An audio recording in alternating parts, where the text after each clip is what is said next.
Welcome to Wednesday on the AM show. My name is Benjamin Akakpo. Always great to have you join us for our conversations. Now, what can you expect this morning on the show? A number of issues, actually. But let's start with the news review. After the news, where I'll be joined by political scientist and director of the Center for European Studies at the University of Ghana, Dr. Kwame Asah-Asante. He will be our guest. Then we get into the big stories this morning, and we're starting from the standpoint of education. Only 1,277 of the more than 7,000 prospective teachers who sat again for the Ghana Teacher Licensure Examination passed. Why, we ask. Now, this means more than 6,000 candidates failed the exams. The assessment in numeracy, literacy, and professional knowledge was to enable qualified teachers get a professional license while attracting young graduates with the required professional knowledge and skills to teach. We'll be delving into that issue today on the AM show. But also on the show, we'll tell you about the Marketing Queen pageantry reality show that seeks to unearth the marketing talents in women who seek to make a fortune through network marketing. 25 women with no background in network marketing entered the competition. They were trained and equipped with knowledge and skills in network marketing and the marketing profession at large. We'll be hearing from the winner and the organizer of the event on the show this morning. Then again, we'll tell you about real estate company Gold Key Properties. You probably have heard about them. Well, we're telling you a bit about them as they are sponsors for this year's Joy News Impact Makers Awards. And today being the Wednesday, courtesy of EcoBank, the Pan-African Bank, will be coming your way with AM Business. And today, economist and lecturer at the University of Ghana Business School, Professor Godfred Bokpin, has reacted to claims that consistent downgrades of Ghana's economy by credit rating agencies have contributed to the country's current economic woes. We'll bring you details of that later on the show. And as always, we'd love to hear from you. Share your thoughts with us via the live stream and at the tail end via the phone lines. On that note, Ghana 4, let's settle for the news.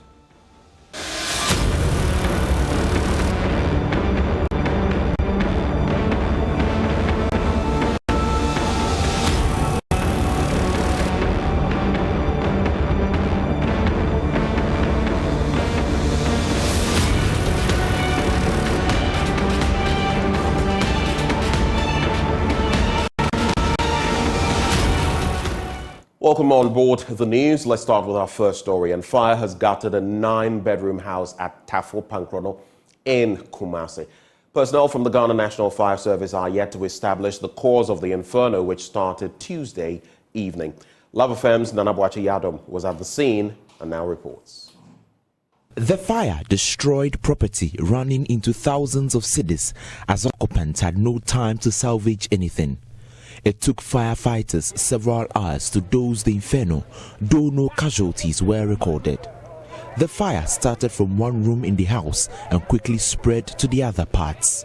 A victim spoke to Joy News. Me, myself, I wasn't in. I went out. So on my way coming, I realized people were shouting, fire, the place is flaming, and I saw big smoke. So I just called the emergency, and they were not responding. So I called someone in Accra, Joy FM, that they should call the fire service at Accra for them to give them information that this place is burning. Me, myself, I don't know the area to give them direction. So it's people who directed them to come. Oh, it's almost 2 hours. You see, look at me. I don't even know where my slippers is and my bag. I went out, so I don't know what happened. So a lot.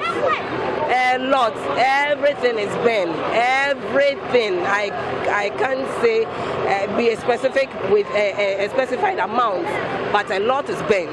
Everything is burnt. It is not a lot. Everything in the house, including the house itself, is burnt. How many bedrooms do you have in here? The main house, it has about 5 bedrooms, and then the boys' quarters about 4 bedrooms. Reporting for Joy News, Nana Boache Yadom, Kumasi.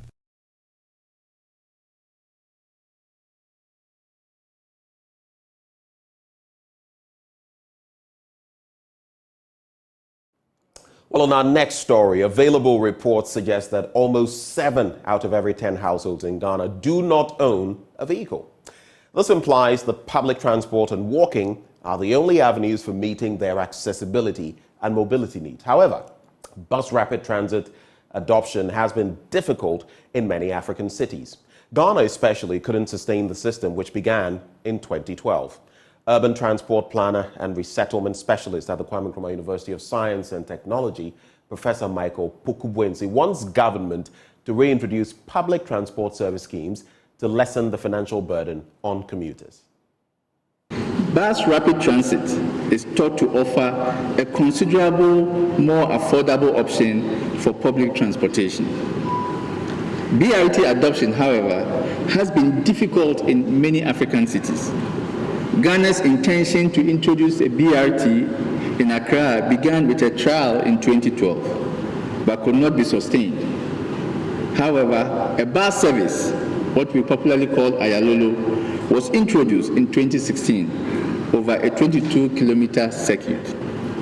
After losing money and having drivers protest about their unpaid wages, the new bus service folded in 2018 due to minimal ridership.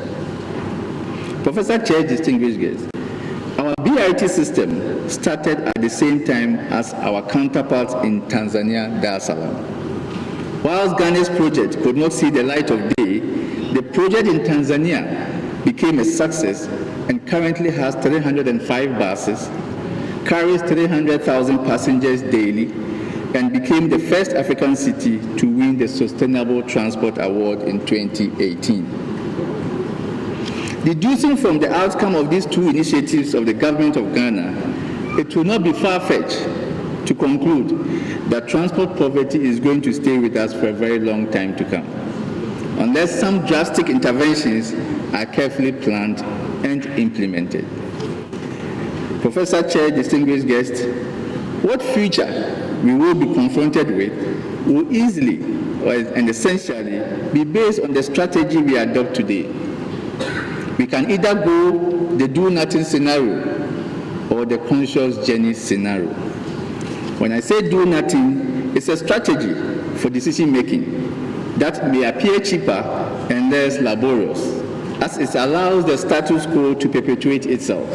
So all that we need to do is fold our arms and allow the status quo to go on. Even though the strategy may be useful in certain instances, addressing the challenges associated with transport poverty cannot be one of such instances. Let's talk roads now, and work is progressing on the 96-kilometer feeder and farm access roads in the Naduli-Kaleo district in the Upper West region. Under the project, the roads will be given a facelift to prevent floods and enable farmers to cart their produce to the market centers. District Chief Executive for the area, Catherine Lankono, is optimistic upon completion of the projects, perennial flooding in the district will end. Rafiq Salam now reports. Roads and Highways Minister Kwesi Amankwata in 2021, on behalf of the government of Ghana, held a groundbreaking ceremony at Pongo in the one municipality of the Upper West region for work to begin on the €35 million grant from the European Union.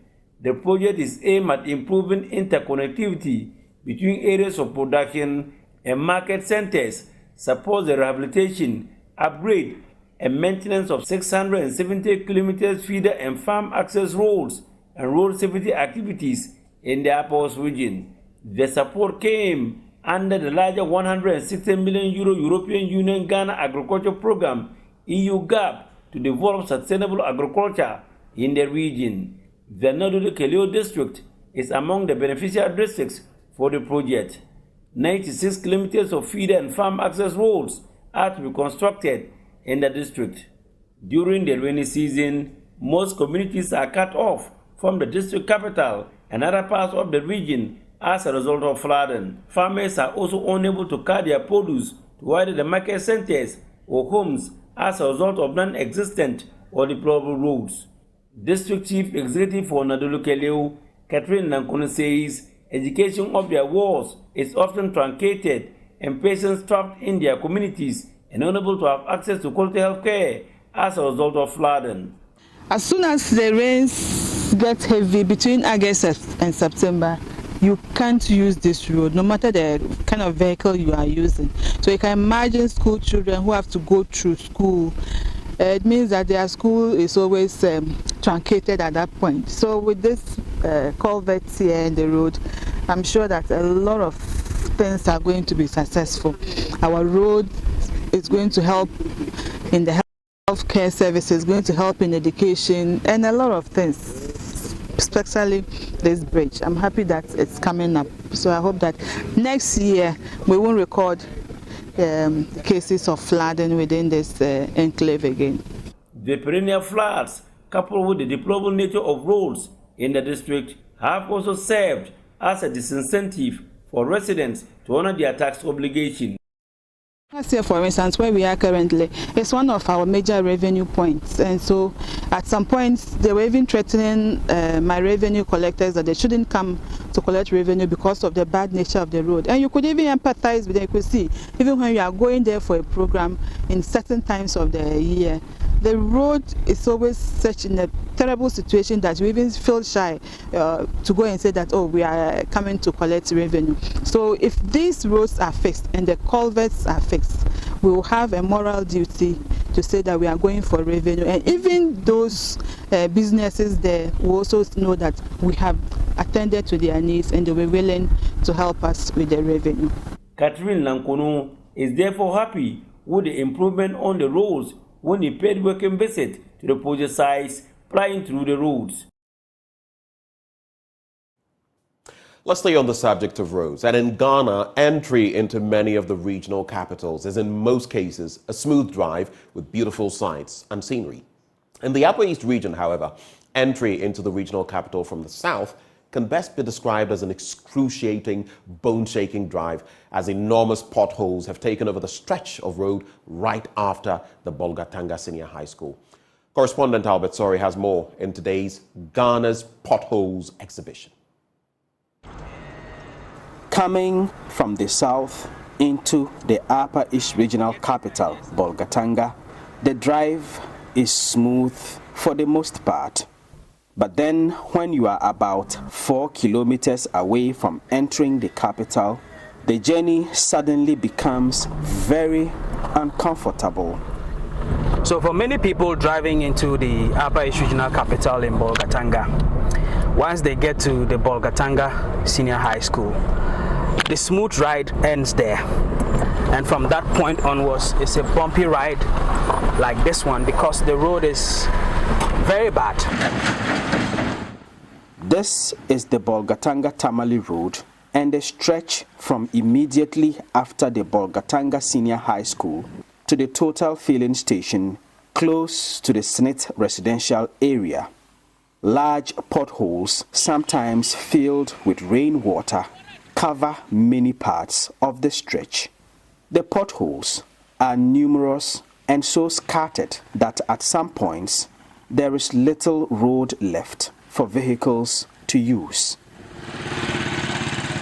Motorbikes and tricycles are often seen meandering their way to avoid running into the potholes. Occasionally, some drivers are also seen diverting into the lanes meant for those coming in the opposite direction just so they can dodge the potholes. According to some road users, vehicles frequently run into each other as a result.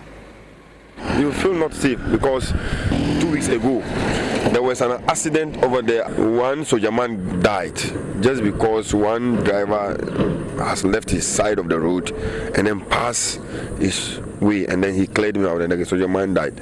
He came to witness the funeral of his late father, then he also joined his father in addition. The road is so terrible, so bad. The middle of the road, there's potholes. Every sideways, you cannot even drive. Every time when they work on it, because of the big trucks that load from Tema to Upper East to Paga, to Boku, Binduri, Puska, and all those places, they all pass this road. The number of potholes that usher visitors into the capital town of the Upper East region has left some citizens feeling embarrassed. It's embarrassing to say the least. Every important person who is going to the regional capital, be the president, the vice president, any top national figure, have to pass through this road. we don't need to suffer this in the hands of our policymakers. I commute on this road on a daily basis, and I've seen that it has become a hell to most of us. Since they constructed this road, they didn't work on this particular site very well, because if they even come and patch it won't last long. Every day you'll be riding and the community members will be patching the potholes and they will be begging for money, which is not good. This portion of the Bolgatanga-Tamale Road has been in this state for many years now. Occasionally, the potholes are filled with gravel, but it never takes too long before they return to this ugly state. In the absence of Ghana Highway Authority contractors on this road, some young men from the surrounding communities are often seen filling the potholes in the hope that some of the road users will appreciate their efforts and throw them some pocket change. Yeah, we are filling the potholes because you can see how people have been falling here every day, causing accident. If the road were to be good, this all will not happen. And they won't do it. They always come and do it, it won't last. So you can see we are even too close because we are tired. Who's paying you for this? No one. We are just doing it. You are just doing it. If anyone pass and you feel like what you are doing is good, you give us 1 cedi or this, we call it. Because we are not here saying that if you don't pay, you won't pass. Now, for many of the people who use this road, the expectation is that the government will do something, patch these potholes, maybe even remove the asphalt completely. That way the road will be more trouble than it is currently, because for many people, this is not befitting of a regional capital. From the Bolgatanga-Winkongo stretch of the Bolgatanga-Tamale Road, my name is Albert Sorry, reporting for Joy. Let's talk NSMQ now. And St. Peter's SHS has beaten its female affiliate, St. Rose's SHS, in a captivating clash of wits at the National Science and Math Quiz. With a 24-point gap between St. Peter's and the next school, it seems their passion remains unscathed, transcending the realms of academic rivalry. Michael Ashali now reports.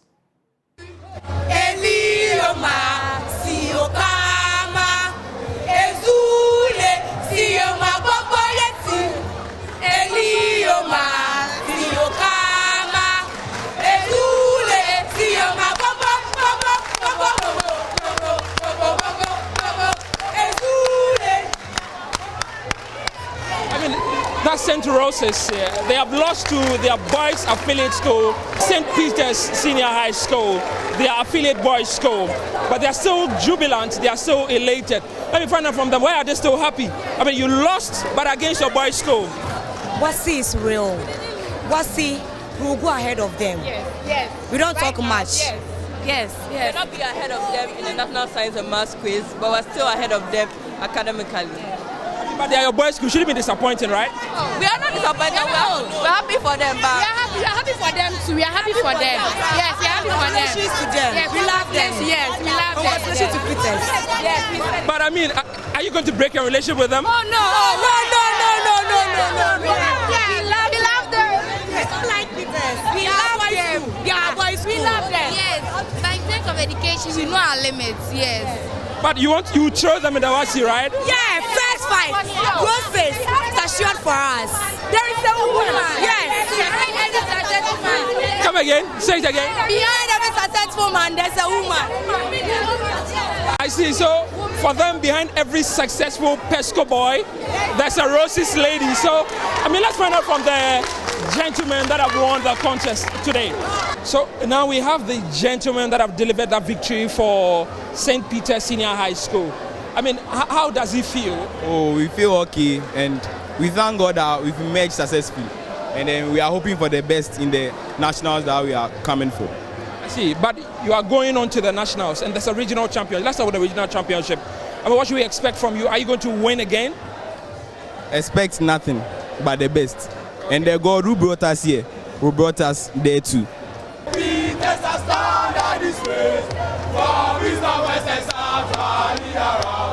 True dignity of our own human race.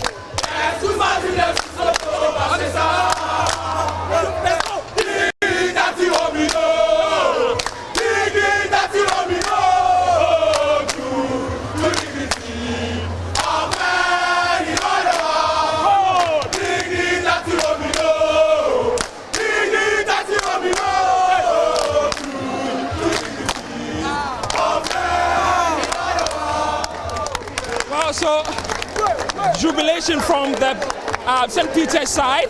But let me find out from them. I know their school professors are here as well. I mean, it must be sad to beat your own girls' school in a contest like this. I mean, the goal was coming for them. We were expecting it. I mean, the boys weren't relating at all. We prepared hard. We know what we were about to. There's no surprise to us, actually. There's no surprise to us. But for the other schools you are going to meet in the national championship, you have KSTS and the likes there. I mean, what message do you have for them? They should respect us. We are coming. St. Peter's is coming. They should respect us. That is all we have. You have broken the hearts of your girls now. Oh, we'll console them. We'll console them. They don't have to worry. We'll console them. We'll console them. They should. You are going to do what? We are going to console them. So she wait for us. They are our wives, so we'll go and console them. You see? Yeah, so the other schools, they should prepare for us because we are coming. And this year we are defending the trophy. We are defending it. We are taking it.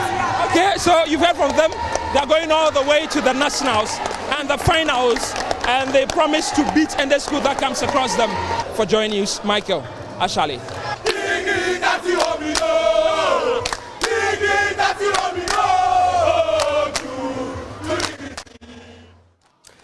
Now, the Marketing Queen, a pageantry that seeks to unearth marketing talent in women, has come to an end. Aquile emerged the ultimate marketing queen after competing against 25 women with no background in network marketing. Now, after weeks of grueling tasks, Aquile drove away a brand new Honda Fiat, a sponsored trip to Dubai, and other benefits. The aim was to groom some ladies who are going to project the business of network marketing and connect network marketing to their personal projects and so on. So I think we achieved that, and at the end of the day, every queen's position that they achieved at the end of the day depicts the activities that they all performed. So to God be the glory. So we want to find out what were some of the dynamics for assessing the queens, the ladies, the contestants. All right, so when we talk about network marketing business, it's about team building. It's just like you start an organization and you can't grow the organization without people. So network marketing is about building a team. You use a company's product, tell a friend about how good the product is, and then they also tell a friend to tell a friend. So one of the areas we looked at is you building a team. So based on the volume of team activities that you did, we assessed your performance. The other thing we were looking out for is your influence on social media. You can't be a marketer without being influential on social media. So we looked at the various activities. So the social media was our stage. And so every month, the task that you are being given is posted on the social media platform. Then we look at the number of likes and comments. That tells us whether your fans are really interested in the content that you are putting out there or not. Then the other area we look at is sales. You cannot be a marketer without selling. So whilst you are building your team, you must be able to sell the sponsor's product. So products are being retailed every month, and the volume of sales you're able to do, we look at that also. And finally, we also looked at judges. So your present got to a stage, they had to do presentation on Zoom and things. Then we look at the judges, their remarks also for it, and of course voting. You must be able to influence fundraising. Voting is a form of crowd funding. So how much influence do you have in raising funds? So you were in a competition with a lot of ladies, then you emerged the winner. What did you do differently? I'll say consistently. Like, I was consistent from day one. When I joined, I went in with my all the taxes they gave us from day one. From December, I try to meet all the targets. If they say 1,000 sales, I do it, and I even do above. If they say 2,000 sales, I do it and do more than 3,000. Okay, so the project I'm about to embark on is to open a factory that will produce activated charcoal, and it will be situated in the central region due to nearness to raw materials. I actually chose this project because I've seen that it's a dual kind of project. One is going to be a business project and it's also a social project. The social aspect is due to the fact that we have different waste materials in the environment, such as coconut husks, sugarcane coconut shells, sugarcane husks, we have the palm kernel shells, and even wood waste. They are just raw materials in the environment that we throw about and they litter our environments. And people don't have any idea that these raw materials can actually be recycled to produce something meaningful. So this is what I intend to go into, recycle these raw materials and then make them into something very, very beneficial, which is activated charcoal. This activated charcoal is actually used in almost all industries, ranging from the pharmaceutical industry to the gold and money industry, food and beverages industry. Every aspect, it is actually used there. So, and the second part, this is going to create employment, because ranging from the farmers who are producing this coconut, sugarcane, palm kernel, down to the transporters, then the individuals who go around gathering these raw waste materials, they're also going to be employed. Then finally, the technical experts who are going to work their magic hands on these raw things to produce the charcoal are all going to be employed. So starting from, I think that is going to create a lot of employment for a lot of Ghanaians, and it's also going to help improve environmental sanitation. Yes. All right, so before I go, I would like to solicit for support. I'm just a vessel with an initiative to come out with a project. So I actually need support and I need funding. So I reach out to all MPs, all individuals high up there to help me out in any way that they can so that this will become a reality. Well, thank you for staying for the news. That's our week capital. But up next, we're joined by political scientist and director of the Center for European Studies at the University of Ghana, Dr. Kwame Asah-Asante, for the news review. Do stay.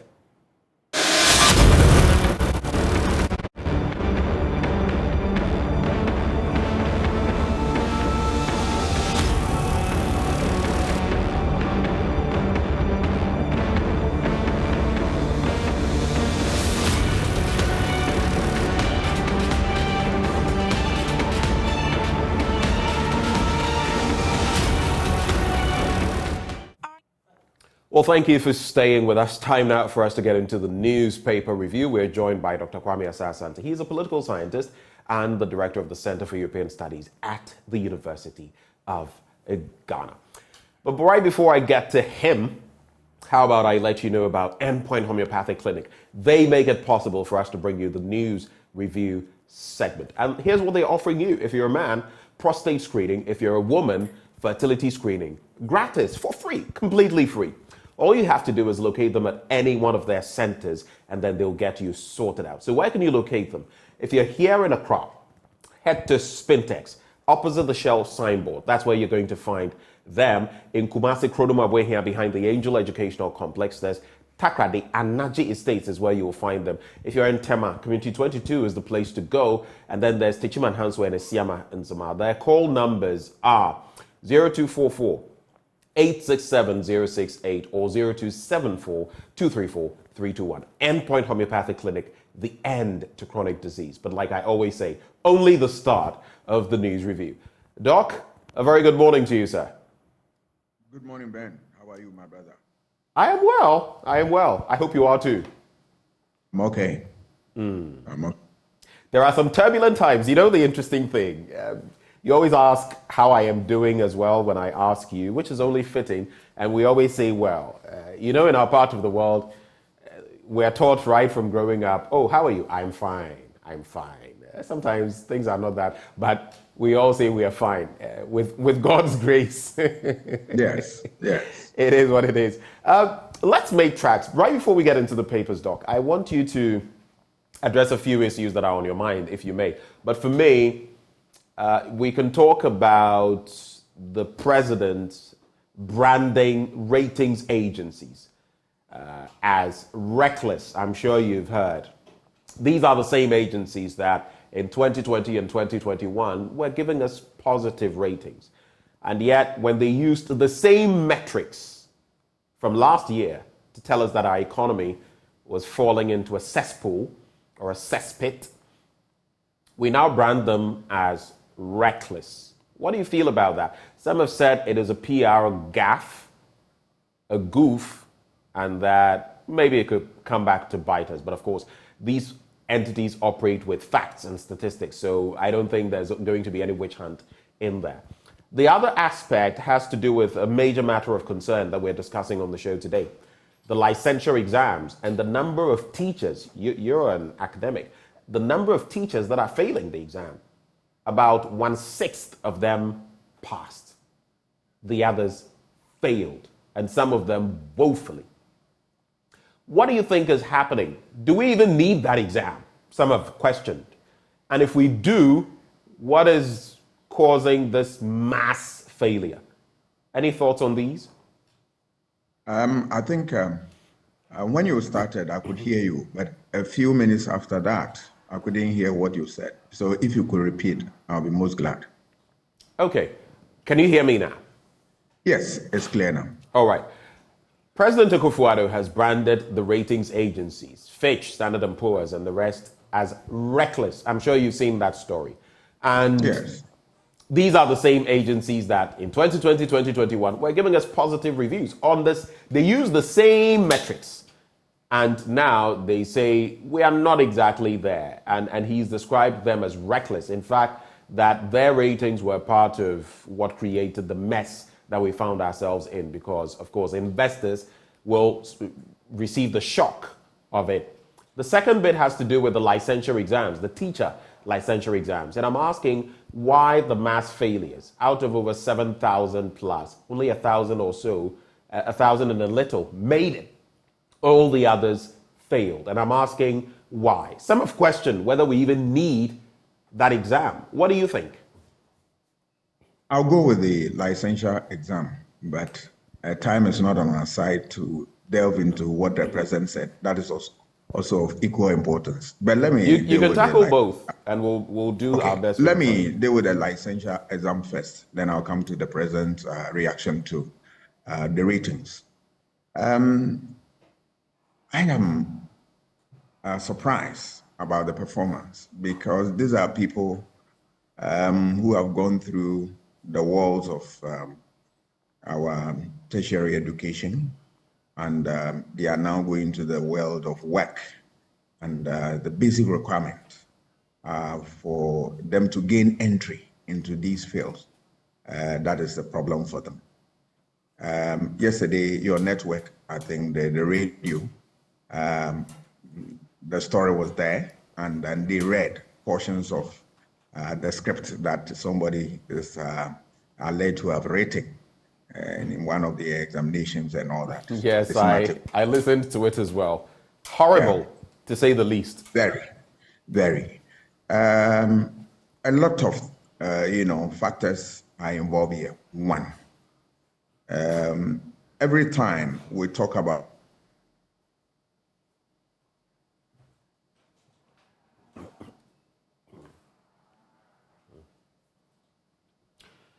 Well, it appears we're losing the feed, the connection to Dr. Kwame Asah-Asante. I'm just going to try one more time to see whether we can get him back. At this time of morning, sometimes it gets frozen. So, all right, Doc, we'll try to get you reconnected so we can proceed from there. But I have also asked my own questions in respect of this teachers' licensure exams. I feel there should be some standardization, yes. There should be some standardization.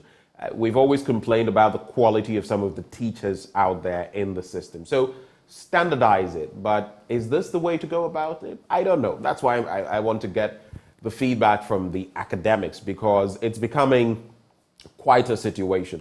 You want to attract those who have gone through the teacher training colleges. You also want to attract some graduates into the teaching profession, which is a good thing. But looking at the rate of failure, we ought to be asking, are we targeting the right things? Well, numeracy, literacy, and all of that. But if you look at some of the results, like Dr.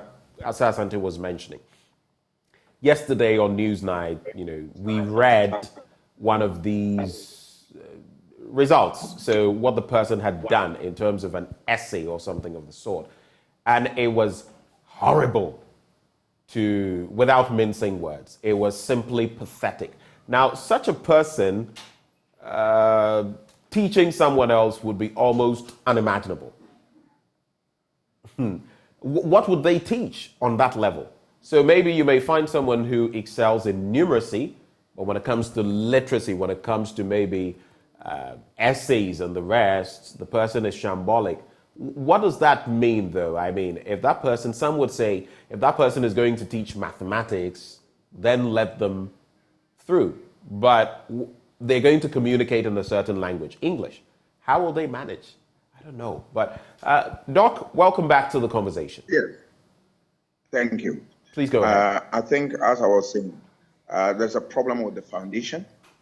If you look at the foundation that we build in this country, there is something basically wrong with the system, and we try to shy away from it. Yes, look at numeracy, that they were getting numeracy skills wrong. Ask yourself, how many people, qualified people, are teaching mathematics in secondary school or in basic levels in this country? Go to the university. How many people graduate as degree holders in secondary schools and other? Who are those? It's a question that I don't know.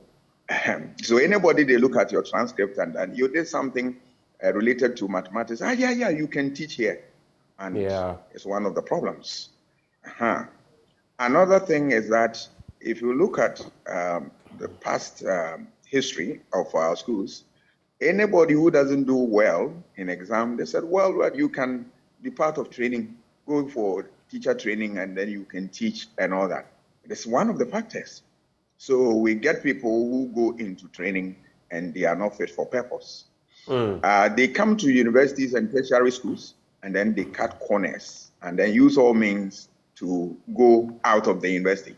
Now, the real world of work, where you need to demonstrate knowledge of the subject matter you have studied in the university, then it becomes a problem. So it's a whole mix of factors. I think I am with the council that is undertaking this exercise. It's a good one. We need to set the standard right. It's a simple matter. Get passed and get employment. It's a very simple matter. If you have indeed gone through the training and you are worth your salt, you should be able to go through. In fact, the new standard they are going to introduce, that is even more interesting, where you are going to be examined in the content of the area that you study. That's a good one. And then they will add the numeracy and other skills.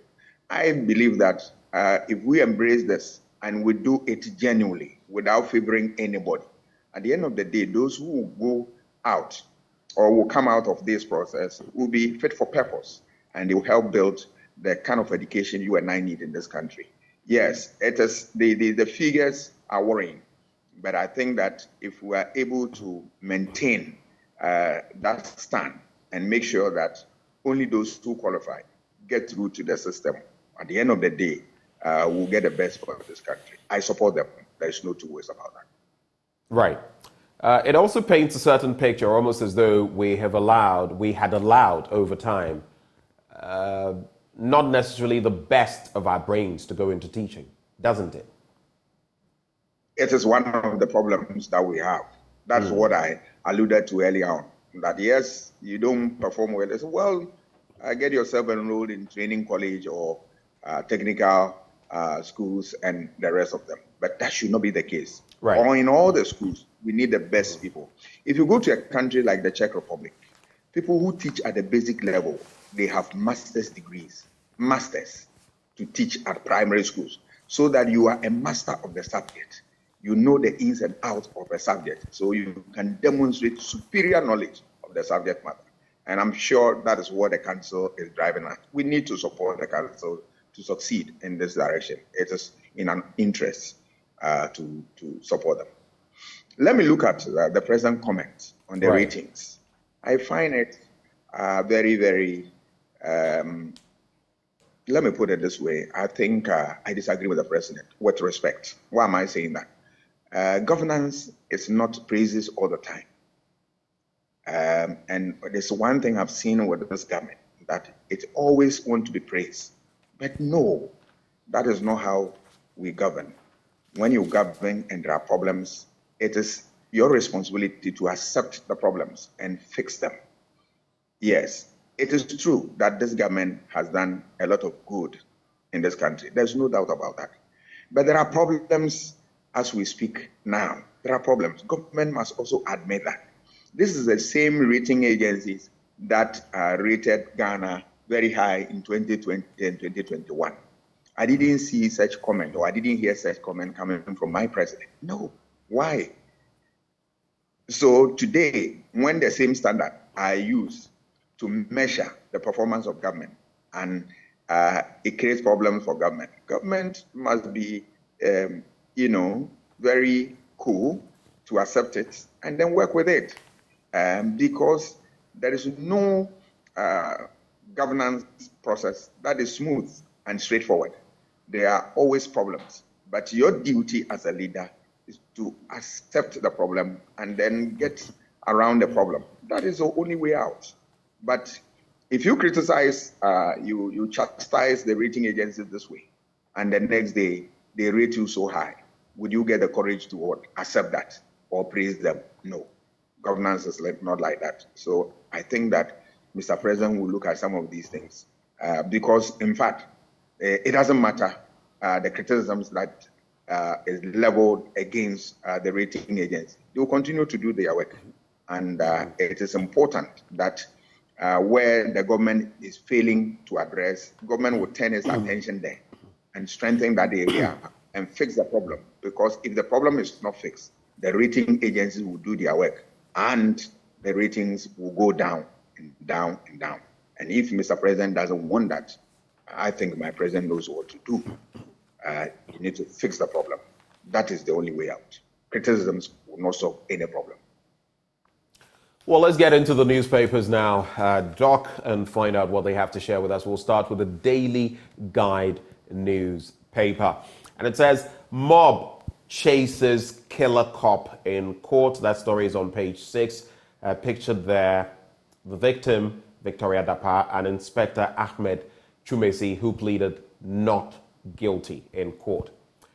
Boga MP's review motion today, that's the James Jachikwason situation. I found an interesting story where Kwame Yogot, he spells this Y-O-G-O-T, so Yogot, the artiste, was saying Jachikwason was his grandfather, and that the vice president, Dr. Bawumia, who has been using his music, should desist from it without the rights, and that he wouldn't allow his music to be used against James Jachikwason. Well, Jachikwason's review motion is going to be dealt with today, and I'm sure you followed the scenes yesterday at the court where there was a massive representation of members of parliament on the NDC side, and it was said that even if James Jachikwason had to come and sleep there, he would, with the day-to-day review that had been proffered. Ghana earns 153.9 million euros from timber export. And nowadays, every day, you can expect to see something about Dr. Mahamudu Bawumia in the Daily Guide newspaper. They have something today. Bawulaya is NDC creation. That's according to a report.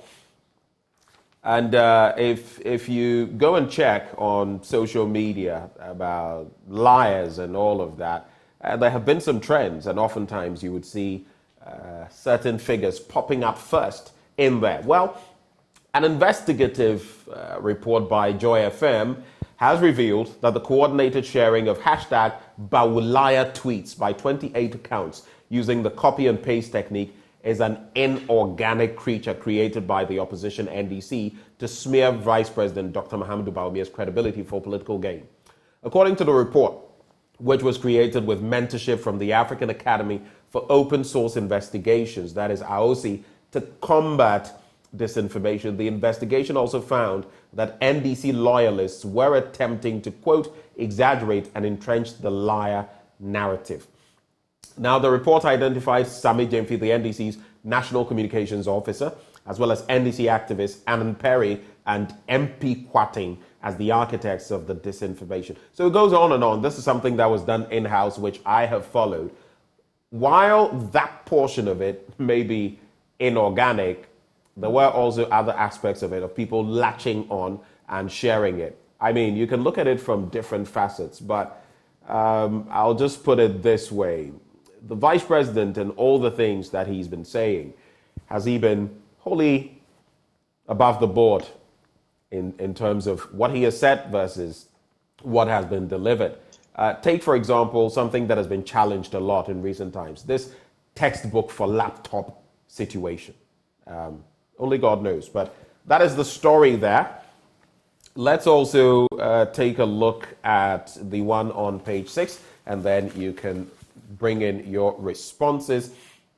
An application by lawyers for the deposed Member of Parliament for Asin North, James Jachikwason, asking an Accra High Court to reconsider its decision to hear his criminal trial in which he is charged for perjury and deceit on a day-to-day basis, has been adjourned to today. Now, the court, presided over by Justice Mary Yanzu, last week ruled that it would, from yesterday, June the 20th, 2023, hear the case on a daily basis, as requested by the Attorney General and Minister for Justice, Godfrey Yabwa-Dame. Mr. Dame made the request after Justin Poivra Teriwaja, counsel for Mr. Kwason, prayed the court to adjourn the matter beyond June the 27th to allow Kwason time to prepare for the by-election in Asin North. How we're handling this matter, some have called out the Attorney General for how he is handling the matter. But for you, from where you sit, because guess what? Others are campaigning in Asin North, and the former Member of Parliament, if we can call him that, who wants to return, now cannot campaign. What do you make of the situation? Yeah. Let me start with that story. I think we'll leave the court processes with the court to handle. But let me look at the politics of it.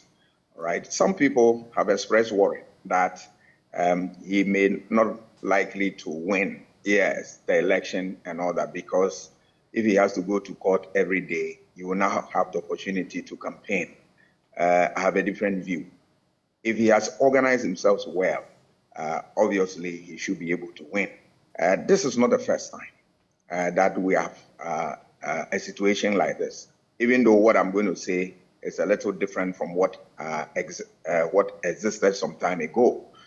You recall in 1951 election, Nkrumah was in prison and he was not around. People like Bedema, Botio and the rest organized themselves and campaigned for him effectively. Nkrumah has said, organization decides everything. If he's able to organize himself very well, even if he has to be in court every day, he will still get his message around to the people. At this time, you need message that will resonate with the people. You need message that the people will embrace. Then you need an effective strategy that will come back to what the government, the ruling government is doing. Then, of course, you need to be able to mobilize support for the candidate. These are the three things that are so crucial for the NDC if they want to win the election. But for the court processes, we leave the court to handle it. Whether you are in court or you are out on the field and all that, organization is key. And Nkrumah did it. So if NDC really mean business and they want to win, it doesn't really matter. They can put their acts together and then campaign vigorously. That's it. So for me, that's my view. Let's look at the mob that chased the accused person after court. Right. Yes. It's very unfortunate because once you send a matter to court, you have to allow the court process to roll on. They were incensed by the fact that he was pleading not guilty, which is still within his rights. Even if he's committed a crime, he is still within his rights to claim he is not guilty. That is the point I'm coming to. That an accused must presume to be innocent until the end of the matter. And so it is within his right to, plead in whatever direction. The determination doesn't lie in his mouth, it lies in the mouth of the court. So I think that people must have patience and allow the court process to go on, so that at the end of the day, the decision of the court is what will follow. But chasing him out and all that doesn't solve any problem. The good news is that the person is properly before a competent court of jurisdiction. And I believe that that is where justice will be served. But chasing anybody out for the fact that he has pleaded not guilty doesn't help matters. The court is the proper forum, and he is there. The issue of the vice president being branded as a liar and all that is a very difficult story for me, in the sense that I don't have all the facts. But if they are branding him as a liar simply because he had made some promises and has not been able to fulfill them, then different story. But you post have been able to live up to the kind of that being the issue. Let's look at the issue of what e-levy, the program he attended at PCFM, and the accounts he gave, and later what we saw relative to what e-levy. If you look at the textbook thing that we're replacing with what laptop and the rest of them. Look at recently, your network carried a story where a woman, for lack of resources, is writing in the air. It's part of the means by which teachers issue instructions to students. That doesn't work. So I believe that this should be a learning curve for not only the vice president, but for everybody who want to attain any office in this country. That you can make promises, but make sure that the things that you promise are the things that you can deliver. Failure to which people will brand you with all manner of names and all that. In politics, you can't restrain people from doing what they want to do. But that, if you want to avoid it, then you need to stay away from things that will give you a bad name. Otherwise, these things will continue to be around the neck of you. Let's start wrapping up with some interesting stories. I'll still stay on the Daily Guide, and then I'll get into. So one other story from the Daily Guide newspaper. Inflation projected to rise. Now, Ghana's inflation is projected to climb in the next 2 months due to the unfavorable pricing effects of the 3 new taxes. I'm talking about the excise duty and excise tax stamp, the income tax, and the growth and sustainability levies, as well as the recent increase in utility tariffs. That is the latest forecast from IC Research Africa. Now, after 4 consecutive months of declines in headline inflation, Ghana's disinflation faced a setback in May 2023. In May, inflation rose to 42.2%, up from 41.2% in April. That's a gain of 1 percentage point. Then the Finder newspaper, Dumso must stop. Death threats forced me into hiding for 2 weeks. That's according to Yvonne Nelson. She has a book out, I Am Not Yvonne Nelson. I don't know how much you know about the trends and what she's been saying, claims about Pitala Jete being her father and a whole lot of things. But actress Yvonne Nelson has detailed death threats she received for organizing Dumso Must Stop protests from people who felt I was making the government unpopular. According to her, in the aftermath of the massively attended protest, she had to abandon her home for 2 weeks as she was trailed by unknown persons who staked her gate community home. Anyway, so that is the story there. She's spoken about the fact that at the time, now President Akufo-Addo called her to encourage her. Of course, it works for the opposition. And at the time, she had also got calls from the presidency then, John Dramani Mahama's presidency, urging her to come for a meeting.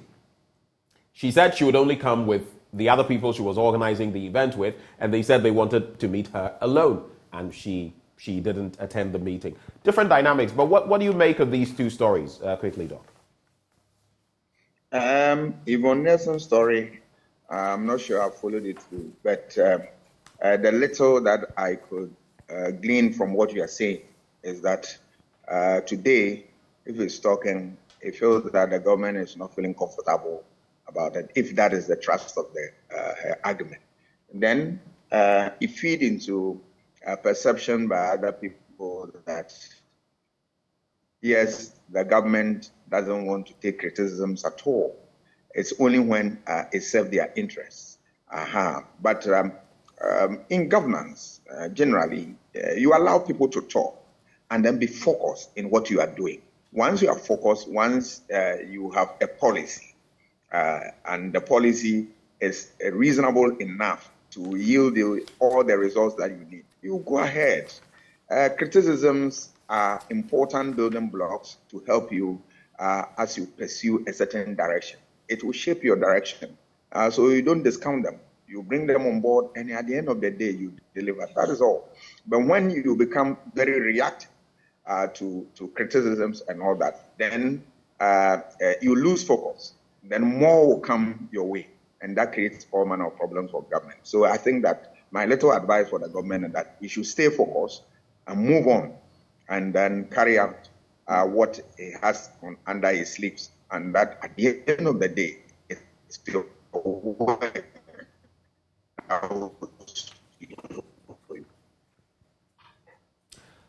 Well, Doc, let's just wrap with these headlines. So the Ghanaian publisher, Kwejo Afari, writes, "Is our presidential race turning into a freak show?"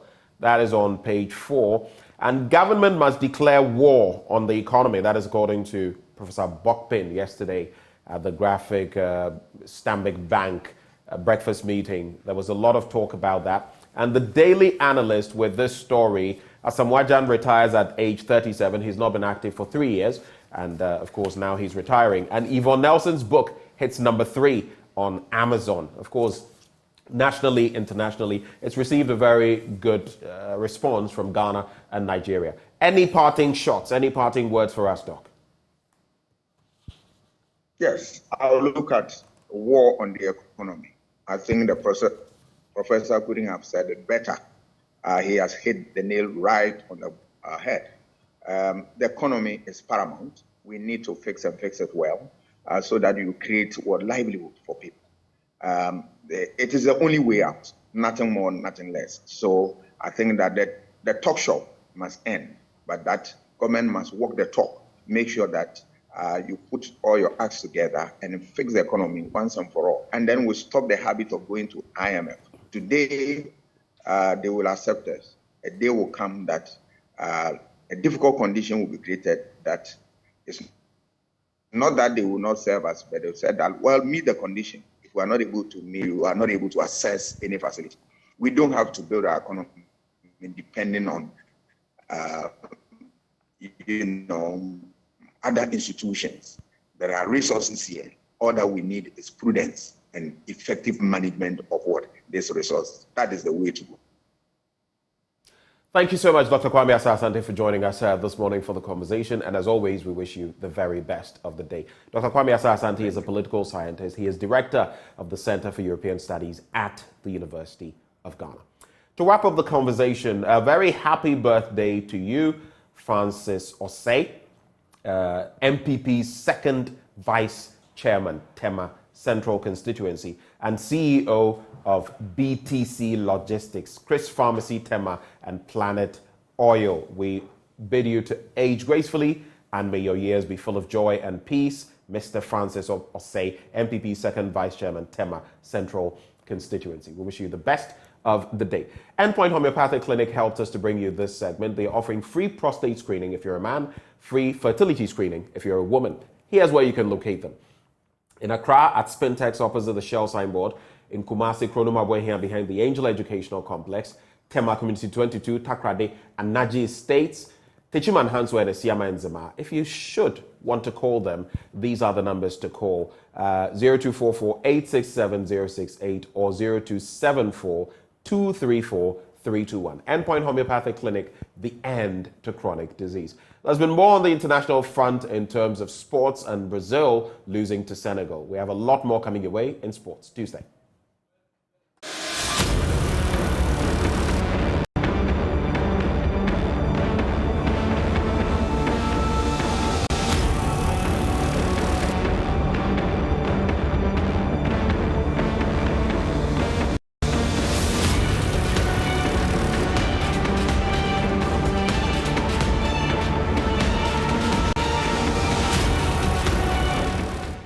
Good morning. Let's do sports now on the AM show with me, Muftau Nabila Abdullahi Asamoah Gyan, former Ghana captain. After 109 appearances, 51 goals for the senior national team, scored in 9 consecutive tournaments. The gentleman says he scored to quit in football, announcing his decision not to engage in the activity anymore. He said that he feels the time is right for him to hang his boots. In echoing in my mind for the past a year and a half, sometimes people see me and they're like, have you retired? I was like, nope. I still think I have something to offer. But I've been contemplating on it, and I think I'll use this platform officially to tell everybody it's time. No. Hold on. What? Hold on. What? Are you? Wait. I don't understand what I'm hearing. He's saying that he's coming for the African Cup of Nations in Ivory Coast. Then I'm coming out of retirement as well. It's time to tell everybody I've officially retired from football. Oh! And very, very emotional, as he said. It's a very, very difficult moment. It's something that you love, something that you've it's our dream. Done since your childhood, and then living it at this moment. And I'm very happy. I'm very happy to use this platform. And it's official right now. All the journalists, everybody.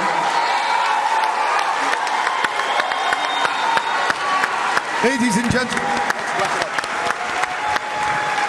and gentlemen, those were your legends, and that was the final panel of the final day of this amazing conference.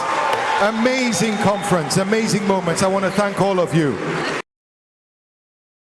Asamoah Gyan calling it quit in football, a sport he started somewhere 2002. That was when he came into the limelight, and all the way up to 2021 when he was playing for Legon Cities. Now let's take a look at some of the numbers of Asamoah Gyan. First player in history to score in 9 consecutive international tournaments, Africa's top scorer in the history of the World Cup, Ghana's all-time top scorer with 51 goals, most capped for Ghana, which is joined at the African Cup of Nations.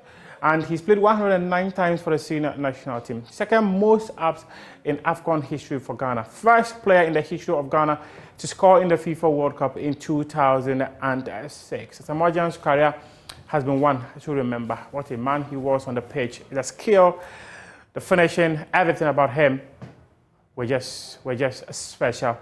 Gyan says, time now to concentrate on other things. And in his statement, retiring from football, he said that he wants to focus on developing players. He wants to be a coach. He wants to be a scout. He wants to contribute to the next generation of talents who wants to play football at the highest level. He also added that it's about time he threw his focus on the Baby Jet Under-16 tournament, which he started about 5 years ago. Now, let's head on and to the Bono region, where there was an event organized for some selected people within the footballing space to share their knowledge on what the pitfalls are for Ghana football. Well, Amini Shado, who is the Chief Executive Officer of Dreams FC and also the team manager of the Black Stars, says that it's about time government invests in infrastructure because he feels that without the necessary infrastructure, football in this country will not develop. Imagine if the government is investing as much money into football infrastructure like the stadium. If we have a very good stadium where people go and enjoy themselves, people even go to stadium to take pictures because it's nice. I've always been at the forefront of championing the cause of we trying to push government to also invest into sports infrastructure. They should invest in sports infrastructure. The clubs themselves don't have the capacity. And that's what made English football what it is today. The England Premier League at some point in time, they had more hooligans than here in Ghana. There are so many problems. But the state decided to invest after the Hillsborough disaster. They decided to invest heavily into sports infrastructure. They invested heavily, putting the infrastructure and all that. They are making their money back tenfold through taxation. Every player that earns more than £50,000 in the UK is taxed 40%. That's how come they are so attractive today. The government went in there, put up the infrastructure with their resources, got out of it, let private investors take over, manage it, and they get their money back through taxation.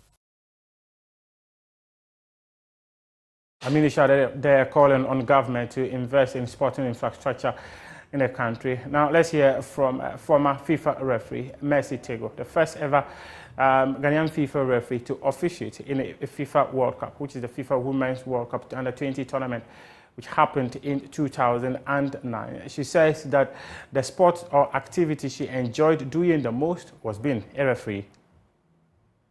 Refereeing was the best activity or the event that I really enjoyed it, trust me. Even though whether you like it or not, there will be hitches here and there, hula baloo here and there. But then I could sit on my seat and take about 4 or 5 hours to read the laws of the game. I loved it. And it was an act, you know. Just look at yourself before you put on the uniform, referee uniform.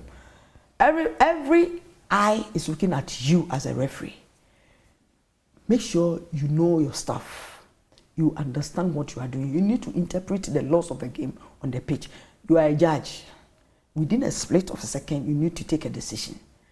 Remember, people have spent so much money to prepare their teams to play this game. And everybody is coming with a mentality of winning, winning, winning. So if you are not able to do things right, it will affect you as an individual. It's not about the referees association, it's you as an individual. Because you are going to, you are many, you'll be trained. But when it is your time to officiate, you are, even the assistants, nobody is looking at them. It's you in the middle.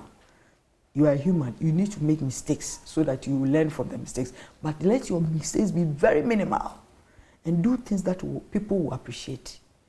So I adapted a strategy. I make sure that I use the mirror a lot. I stand in the mirror. I make sure I dress properly. Dressing, there is something, even the security services. When you see a security personnel in a uniform, well dressed, how do you feel? You admire and appreciate the person so much. Even though he or she has not done anything, just dressed up and going to work. That is refereeing for you. When I dress and I look at myself in the mirror, I say, yes, even when I make a mistake, it should be a new style. And that's exactly what I did. Yes, of course, you are human.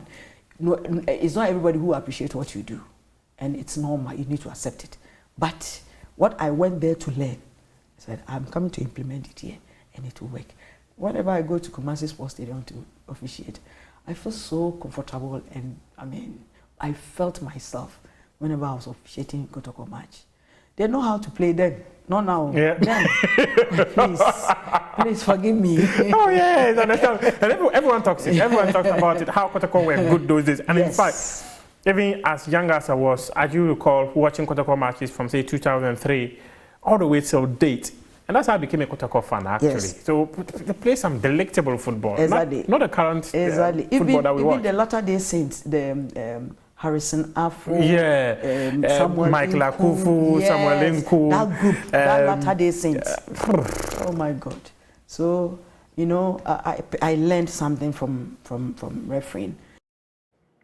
In Europe, there were UEFA Euro qualifiers. Cristiano Ronaldo scored in the 89th minute as Portugal defeated Iceland 1-0. 200 cap, then he scores to win for Portugal when they came up against Iceland in the qualifiers for Euro 2024. Now, we'll do some highlights from friendly matches that were played yesterday. And Senegal, they defeated Brazil 4-2. And then Germany, not a good time for the diamond shaft as they continue to fall. Many say their story is more of grace to grass because in recent times, Germany has been suffering defeats back to back to back. And this time around, it was against Colombia when they lost. It is now back-to-back defeats for Brazil against African nations. They suffered a 1-0 loss to Cameroon during the FIFA World Cup in Qatar. Now they have lost to Senegal. The story that African teams cannot beat Brazil is finally coming to an end. Maybe Ghana would also do that someday. This is our wrap-up AM Sports here with me, Muftau Nabila Abda. We appreciate your company.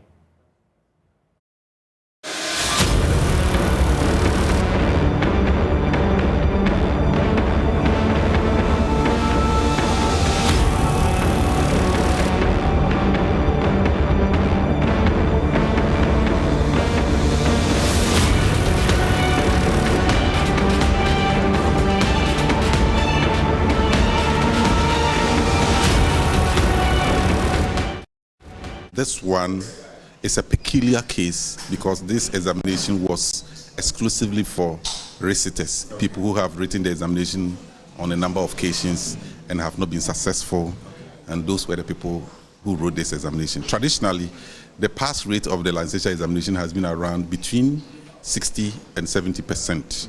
That is when you have fresh students mingling with reciters.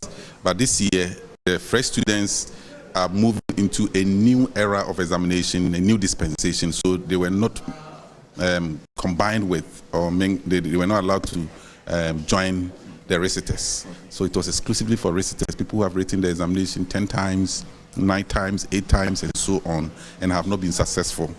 And so the chances, in fact, studies have shown that when people continuously write the examination, they are not passing, their chance of passing is very very low. And so it's not a surprise that a lot of them could still not make it. So if that's the case, what would be the remedy then for people like that? Because like you say, after continuous writing for a number of times, it will be difficult for them to pass. What will be the remedy then? Yeah, we are proposing 2 ways to deal with it.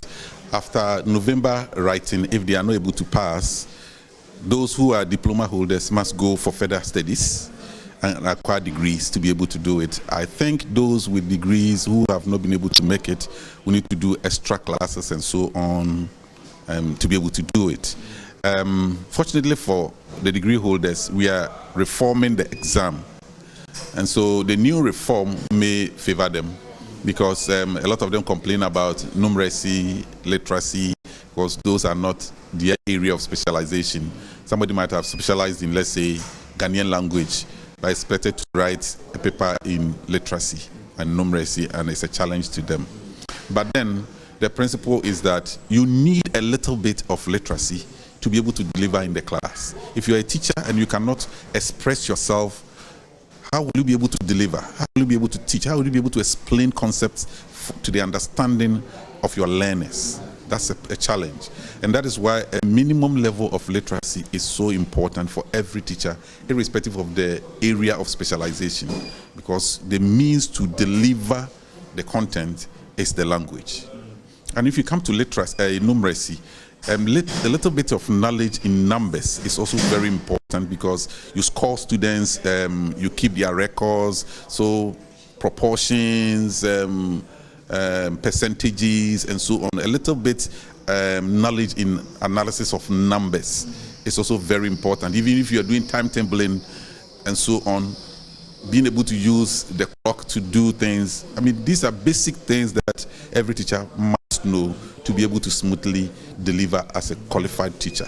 So what is this new dispensation? How different is it from the current one?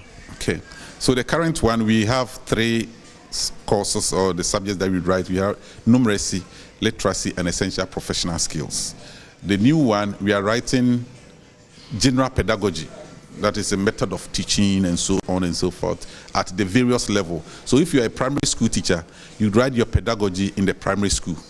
If you are JHS, you write your pedagogy there. If you are SHS, you write your pedagogy according to that. Because if you're an adult, you must learn the method of handling an adult. If the person is a teenager, if the person is an infant, you must know how to handle each of them. And that is the pedagogy. Then the reform is also bringing subject specialism. Subject specialism means that when you went to the university, you might have specialized in, let's say, mathematics or geography. So we will test you in that content. Current one doesn't have that. So we will test you in that content because that is the content you're going to teach. In the teaching, there are 2 kinds of knowledge, 2 major types of knowledge. We have pedagogical knowledge, and we have content knowledge. And so the new one is testing the two. The current one tests only the professional aspect, but the new one will test both the content and pedagogy. Then the third paper is a combination of the three that you are writing now. So essential professional skills, a little of that, a little of numeracy, a little of literacy put together as a general paper. That will be the third paper for them. So if you are weak in mathematics, in the general paper, you can do well in the essential professional skills and literacy, and then a little of the numeracy will see you going. Well, thank you for staying. We focus now on education. We told you that we'd be going here, and we're going hard on that. So, of the over 7,000 candidates who sat the exam for the teacher licensure examination or the certification, only a little over 1,000 passed. Now, there are those who have sat this examination for 9 times, 10 occasions, and all of that. What exactly is happening? There are myriad questions to pose because, for example, if someone is going to teach Ghanaian language, Ga, or Dagbani, or Fanti, or something of the sort, the question is, what are they going to do with numeracy skills or literacy in other areas? But the question has been posed that the point has been made that they also have to be wholly formed to get into the educational sector. We'll be discussing these issues and more with Dr. Peter Anti. He's Executive Director, Institute for Education Studies. He joins the conversation. A very good morning to you, Dr. Anti. You would have to unmute. Can you hear me now? I can now. Good. Good morning, Ben. Great. Let's start off the conversation with you. What do you make of this teacher licensure exams in the first place? Some have called into question its relevance in these times. But just this morning, I was interacting with an academic, Dr. Kwame Asah-Asante. He is with the University of Ghana's Political Science Department. And he says standardization is the way to go. But are we getting the standardization right? Your take. Yes, so I have been an advent supporter of the teacher licensure exams. You remember when we did the educational reforms and we passed the Education Act in 2008. These were some of the things that were in that particular document. So the National Teaching Council, which was the teacher education unit of the Ghana Education Service, came into being, and they were a body that was set up to look at or to regulate the teaching profession. Before that, it was the teacher education unit, which was a little office under the Ghana Education Service. So it was elevated to the status of a council to regulate the teaching profession. And it was backed by the Education Act of 2008. Then in 2020, the act was amended, or let's say repealed, and was replaced with Act 1023. And what that act technically sought to do was to empower the National Teaching Council to register teachers and at the same time license them to be able to teach or to serve as teachers in the teaching profession. Now, before that, what we know is that anybody at all walks into the teaching profession and says he's a teacher. We have people who have done various courses or programs, and they end up in the classroom because the entry point for this particular profession was so wide open that people easily could enter. But when we introduced the teacher licensure exams, it came with its challenges. So remember in 2016, 2017, there were issues with, there were even court cases that were filed against the introduction of the teacher licensure regime. Apparently, they were all dropped, and then the way was cleared for the implementation of this law after almost 10 years of it coming into being a law in the education sector.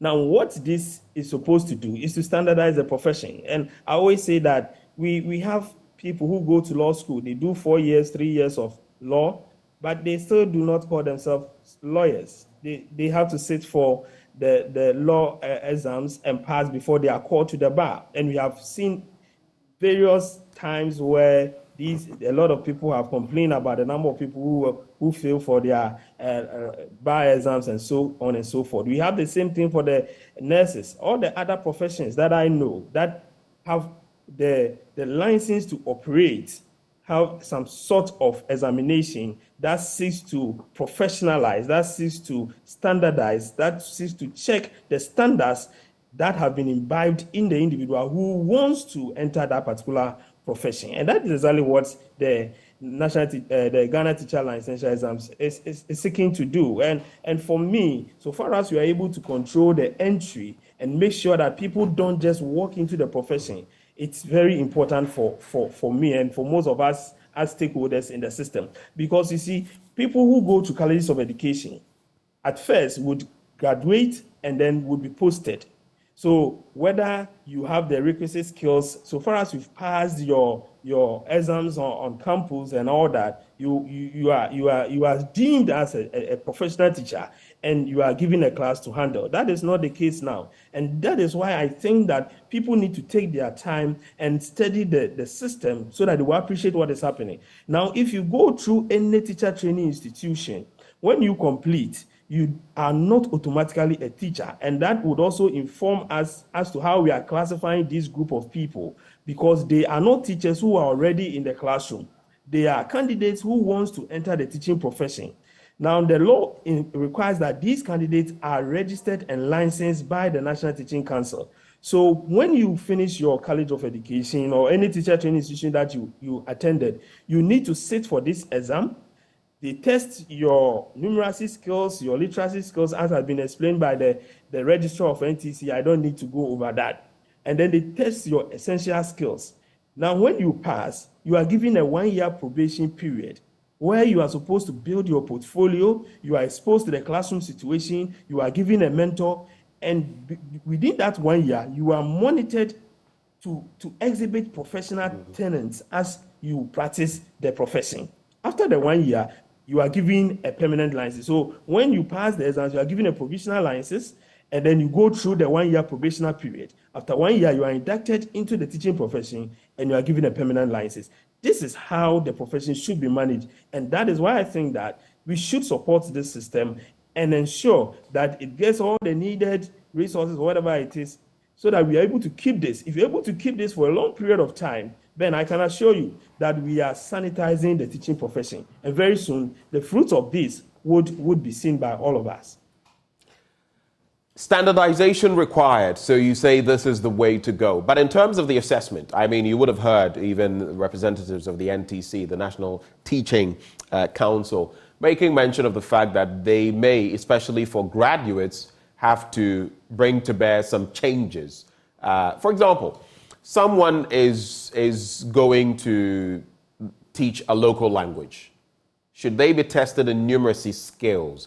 There are going to be different dimensions for graduates. But what do you think? Standardization is required, but have we got to the point where we have to streamline it to fit the different categories?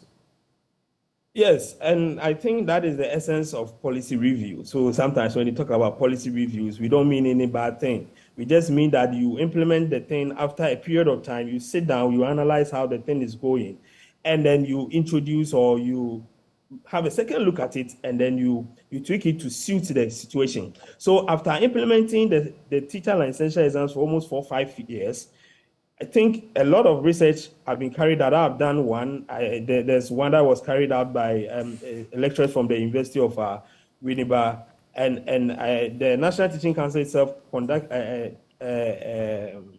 gave the contract to some group of researchers to also delve into the Ghana Teacher Licensure exams. And all the data that came out suggests that there needs to be some reforms. And that is what the NTC, the registrar, was talking about, that people were saying that they need to look at pedagogy. You are going to teach, so the method of teaching should be a core component of any kind of assessment that is being undertaken. And that is why he said that they are introducing a paper on that. Then you are also going to teach in a specific subject area. So they are introducing a paper on that. Then the numeracy, literacy, and the essential skills. So now they are writing only 3 papers. They are writing numeracy, literacy, and then essential professional skills. Now they are saying that they are going to combine these to be a general paper, and then you do the pedagogy, and then you do the other one, which is the content area. And I think that is the way to go, because all the research that has been carried out, including ours from Institute of Education Studies, seems to suggest that people were gravitating towards the point that I'm trained in a specific subject area. You need to test me in that area to see whether I'm competent enough to teach that particular subject. I've been trained to teach in a particular level in terms of pedagogy. You need to test me in order to know that this is the level that I can deliver the content. And then you do the general paper as is done in most other professions. So I think that the reform is the way to go. And that is the reason why we had this year's exams. You see, if you listen to the NTC, they tell you that a lot of people have failed the exams several times, 3 times, 4 times, 5 times, in their attempt to enter the teaching profession. Now, before they introduced this new format, they needed to clear those backlogs. The candidates who have tried over the years to enter the profession and they have not been able to fill. So it's like you put a group of students together who have not technically performed well over the years, and you want to sieve them and see whether you'll be able to get some out of the system. And that is why you are seeing that percentage of failure in terms of the results that came, because these are people who have failed the papers over the years, for 4 years, 3 years, 5 years. So technically, they have difficulty in passing the scripts. And then when they sat for the final exams to ensure that they are cleared of the system so that the new reform can take place, this is the result that we are getting. And that tells us that these people are technically, for me, they need some form of support or help to be able to get into the classroom. We should not compromise on quality. And you agree with me that you cannot just get anybody into the classroom to teach your word. You need people who understand the content, people who have the skill to deliver the content, and people who understand the psychology of the children that they are going to handle. And right. if somebody cannot do this, if somebody cannot write simple sentences, somebody cannot add simple mathematical questions, then it becomes difficult for me to allow such a person to handle my word. I think that is what every parent would also say in this case.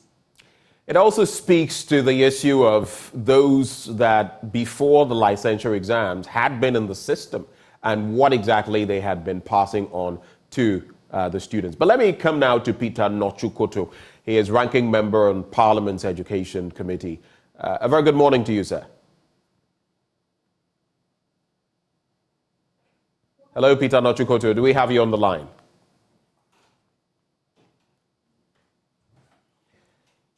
So Peter Nochukoto is ranking member on Parliament's Education Committee. He joins us for this conversation. Mr. Koto, a very good morning to you.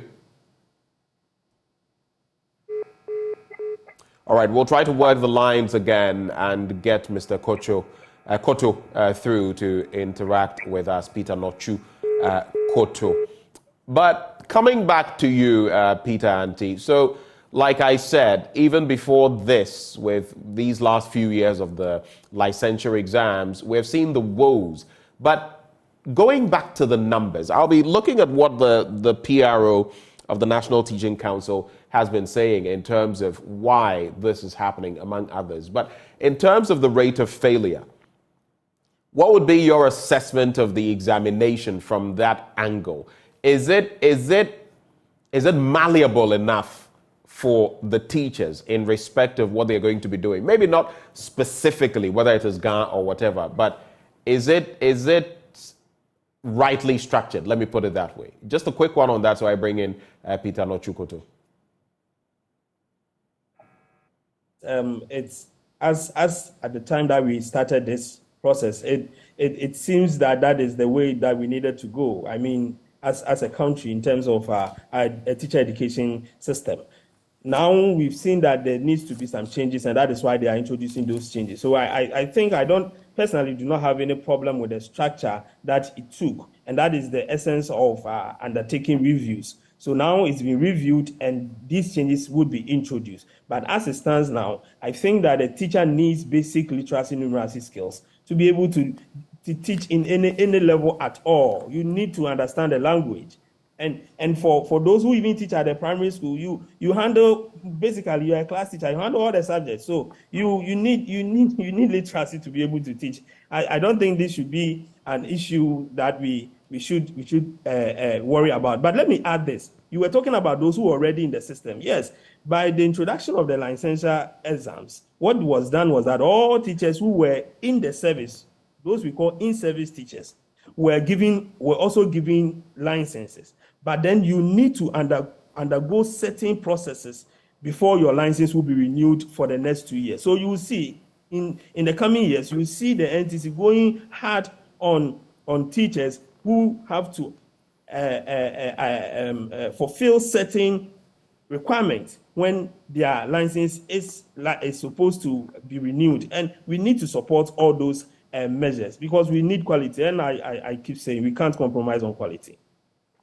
Let me now bring in Peter Nochukoto, a ranking member on Parliament's Education Committee. Welcome aboard, sir. What is your initial reaction to the rate of failure this time in the licensure exam? Only 16.5% passed. And even these were those retaking the exam. Your response, your reaction? Very much, and good morning. Yeah. Actually, I am not surprised at the result. I see. Yeah. Why? Because, I've been following the conduct of the licensure examination for some time now. And the pass rate was between 60 to 70%. And this particular one was organized for those who for some time now, about 3-4 years, have not been able to make it. So I don't think I should be surprised because I expected it. Because I have followed this teacher education, especially with the distance education, for some time now. And I've been raising issues about it, especially the entry requirements into this distance program for teachers, although for those who want to be teachers. And I've complained several times that the Ministry of Education needed to do something about it. DTech needed to do something about it. And for those who are failed, they are not students from the public colleges of education. These are from these private institutions and the universities that are offering the programs on distance or weekend level. So for me, there is the need to make sure that we get very well qualified teachers to teach our children. We need quality for teachers to deliver. So for me, what I would suggest is that the NTC and the various stakeholders like the Ghana Education Service and the universities that are offering this program come together and find a way of remedying the situation. For now, they should organize some programs for them, maybe a 3-month program, and see if they can qualify. But the way we are also describing the system, it seems as if these are already teachers in the classroom. They are not. They are aspiring to become teachers. So when they say over 6,000 teachers failed, I am worried. The perception over there is, then what are our teachers doing in the classroom? Meanwhile, it is not the teachers who are currently in the classroom. Let's look at this point you make, that these people are not from the public colleges of education, but from private institutions. There are two angles to it. I mean, are you suggesting that over time, because with the pass rates of 60 to 70% that we've seen in the main examinations, I'm sure there were some from the public system or public stream that have also not fared well over time. But when it comes to the private institutions then, what do we do if they are putting out these numbers and if many of such people don't qualify? What does that say in terms of the sort of training they are giving these people and the accreditations we may be giving to these private institutions? Yes, that is what you have said, that we need to look at accreditation. What are the entry requirements? if you look at the requirements that they enter, some they tell you it is a mature student. Mature student at what level? What is the person's at least previous or minimum qualification? Then based on that, then you can assess the person and put the person at a particular stage or level. But the mass production, because the universities want money, the private university institutions just want money, they just admit anybody who is willing to pay. And we shouldn't be doing that to the teacher profession, because these are people who should be knowledgeable to impart knowledge into our children. So I have been saying always that the Ghana Tertiary Education Commission, the Ministry of Education, and the universities must sit down and see what we can do. So in the case of these people, you will see that those who were good have passed. But these ones, they need special attention. Maybe they have to go back to college for 1 year, and then they are helped to go through the system again and pass the examination before they can be employed. But there are about 50,000 of them who have not passed the licensure examination, and they are in the system.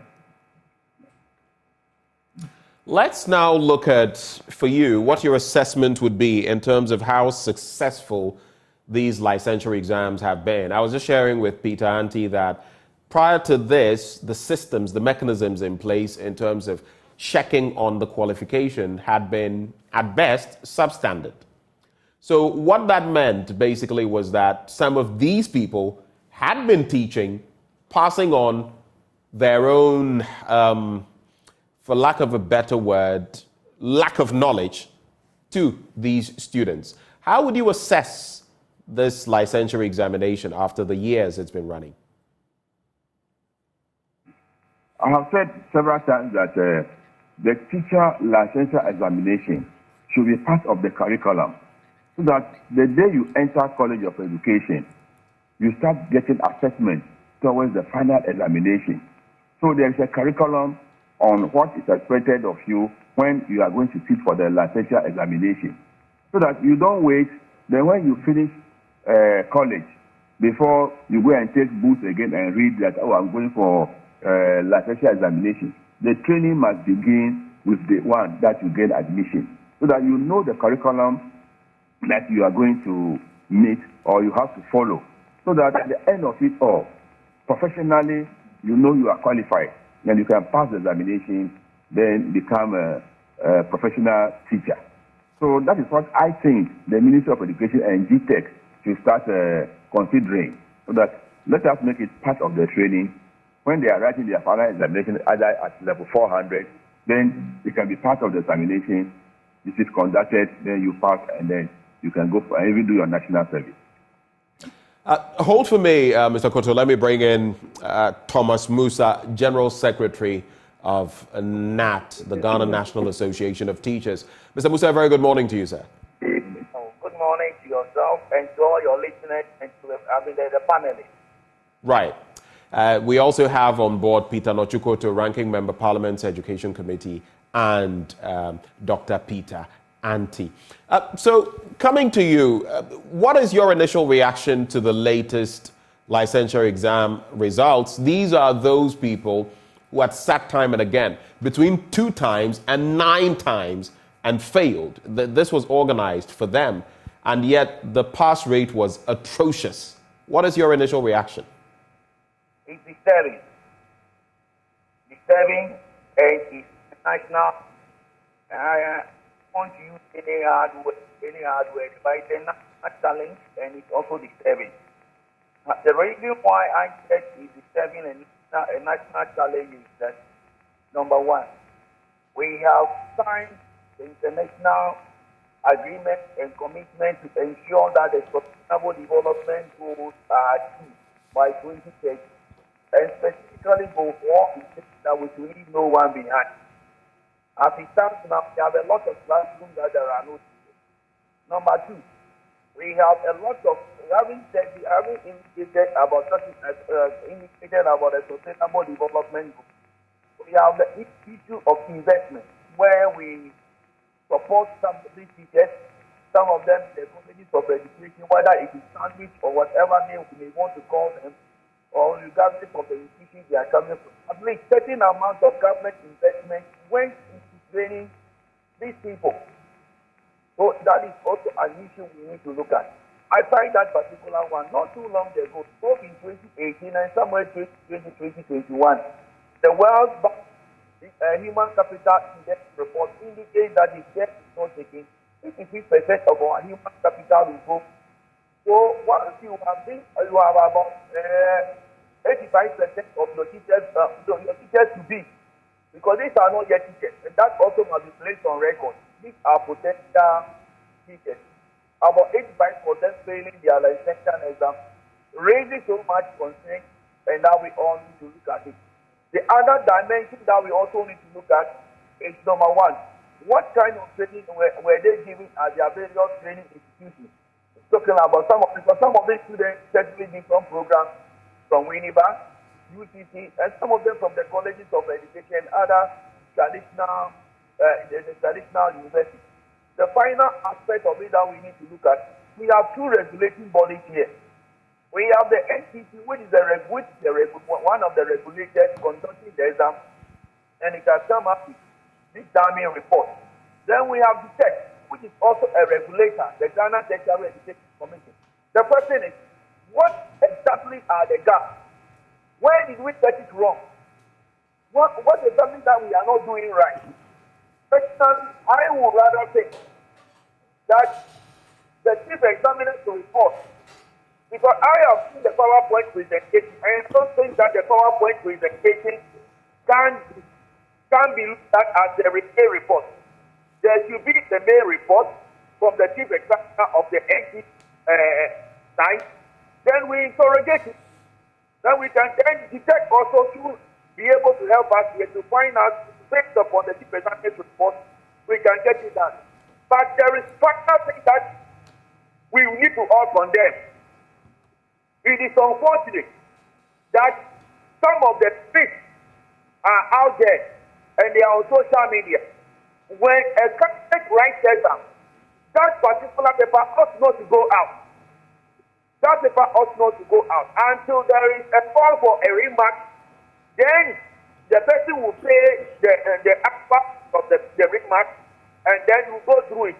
But sadly, some of the papers are on social media, and it is shameful and must be condemned by whoever did that particular thing. Which institution would you hold culpable? And I don't know whether you'd point to the NTC itself. And I do agree with you. These are the sanctity of the examination should be maintained. And yes, some people have ended up mocking these people. But maybe it was also put out to explain, to let the court of public opinion see why some of these people get to fail. How do you address the two sides? Please, there cannot be justification to this. There cannot be any justification. It is totally unacceptable. Right. Look, have we ever seen the University of Ghana, the students going to write the exam and they're coming to put up the result, the answer sheet outside? Have you ever seen it from UCC? Have you ever seen it from Winneba? How can it happen to NTC? It must not be tolerated. It is unacceptable. It is shameful and must be condemned by everybody. Look, why do we think this on one or two streets and begin to sound alarm on it? How many? I would want to know the statistics. That how many students did those particular how do you call it there? Items that they are talking about, that one student said this one this one said this one. All these ones should be in the chief examiner's report. And you will not put the street outside there. What do you intend to achieve? What do you intend to achieve by this thing? It is shameful and must be condemned. It must not be tolerated. In as much as we are all looking for solutions, the Ghana National Association of Teachers, we are calling for a national dialogue. Because the universities must have their day. GTLE must have their day. NTC must have their day. And the acting requirements or the procedures we put in place of the advance both quality and quantity, all the stakeholders must have their day in this matter. It must not be in the hands of one person to determine this particular thing, so that we determine the way forward.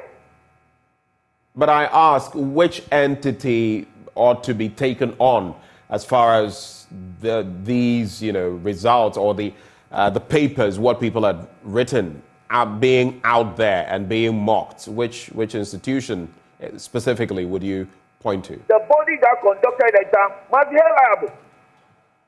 The body that conducted the NTC? If Lagos, I'm coming. If Lagos should conduct, if you see clips from Lagos on social media, whom do you ask? Can you go and ask UCC? You go and ask Lagos. So for that matter, if NTC has conducted the exam and some of the papers on social media, we need to ask NTC. How come the papers on social media? There is the question of the private institutions who are, preparing teachers for the job market or for the teaching profession in terms of the pedagogy and regulatory measures that are put in place.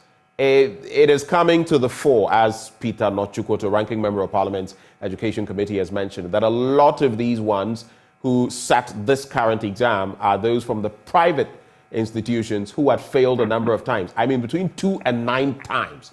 That's a long, period sitting these examinations. What do we do to sanitize the system from that end, the private institutions? What do you suggest? Okay. Let me also say this one. I have a challenge there too. You see, when it comes to training, and we begin to discriminate like these people are from the private schools, these people are from the government side, these people are from the university, I have a problem there. The reason being that we have people put in place to make sure that all the institutions, whether be private, whether be government, whether be public, whatever it is, they should have certain standards to maintain. And there are statutory bodies there to ensure that these particular institutions are performing. And therefore, it cannot be an excuse. And nobody should be allowed to give excuse that those who fail, they are sandwich people. And those who fail, they are from private schools. It should not be tolerated. Look, we are talking about national issues. I've told you about sustainable development goals. We are talking about government investment. This is the human capital of this particular country. And to that extent, even if one person should fail, it should be a national issue. Why do we then begin to apportion blame that they are private schools, they are what? I don't go that way. It is a problem, and we must all come together and see how best we can stop it, regardless where it's coming from. Let me now move on to share with you what the PRO for the NTC has been saying. He describes the failure, the mass failure of those who sat the exam as a national security threat. I'm talking about Dennis Oseusu. He says it's a national security threat. We're having people going to the classrooms to teach our future generations. And if I tell you the kind of things some of them wrote, you would ask the kind of training they had in their various training institutions before they got here. Everything shows that most of them are not ready to be teachers. They just want to explore the system. They still have the opportunity to sit once more. We'll get into sitting once more, but just on this point, are we attracting the right talent when it comes to teaching? Because it is clear that more often than not, maybe those who aspire to this or that, who do not get it, then decide, okay, let me go into teaching. How do we streamline that to actually get those who are interested in that area of work?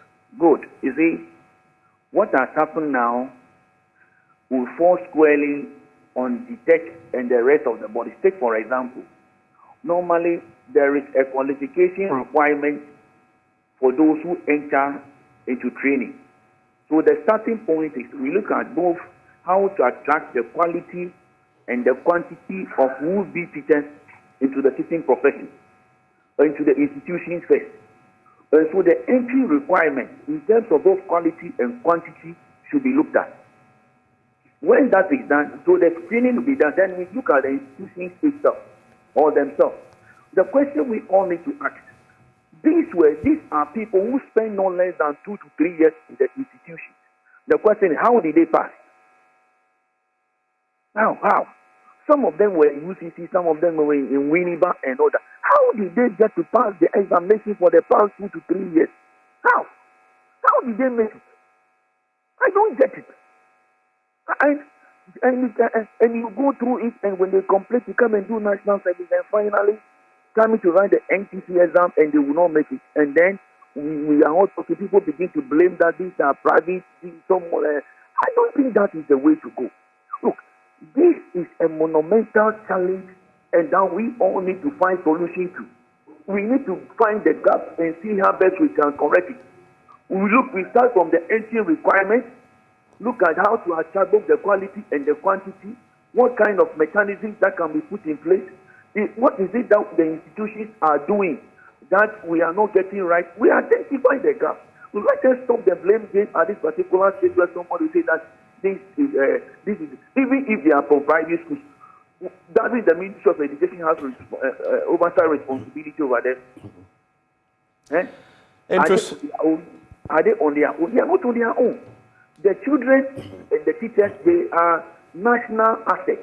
And to the extent that they are national assets, and they are to help us achieve national goals, let us look at this particular issue within the context of national development. And we will then appreciate how to get the challenges corrected. Let us not people not apportion blame at this particular stage, and people absorbing themselves and all that. I don't go that way. We all must rise up to the challenge, have a national dialogue, and correct this particular wrong, and tell ourselves that never again should this thing happen. All right. Just hold for me. Hold for about 2 minutes. I'll come back to you so we wrap the conversation. Dr. Anti, so just to look at this angle, the PRO, Dennis Osei-Wusu, also says, apart from mentioning that it's a national security threat, I'd like your take on that. He also mentions they still have the opportunity of sitting the exam once more. We have introduced a reform where the nature of the exam is going to change, and so they are doing the last one. They are going to be given a last opportunity to sit. If they are not able to make it, then they have to join the reform and pick the exams again. Those who qualify for the reform are only teachers with bachelor's degrees. If you don't have a bachelor's degree and you want to join the reform or subject-based upgrade, then they have to get a degree before they can come. What do you think about that dynamic, the degree-specific examination schedule? And do you concur when he says it's a national security threat, this atrocious pass rate? Dr. Anti, you would have to unmute for me. Dr. Peter Anti, are you? Yes, I can hear you now. Please go ahead. Sure. So I would have loved to hear him explain what he meant by national security threat. Is it that they are he references the fact that people are going to the classrooms to teach our future generations and they are improperly prepared. In other words, they are not fit for purpose. That's what he's referencing. And that is why we have the exams there. So these people will not get the chance to go to the classroom to teach. So I don't think that is an issue at all. Let me come back to the reforms. You see, now the system is that anybody who is teaching at the pre-tertiary level should have a minimum of a bachelor's degree. Okay.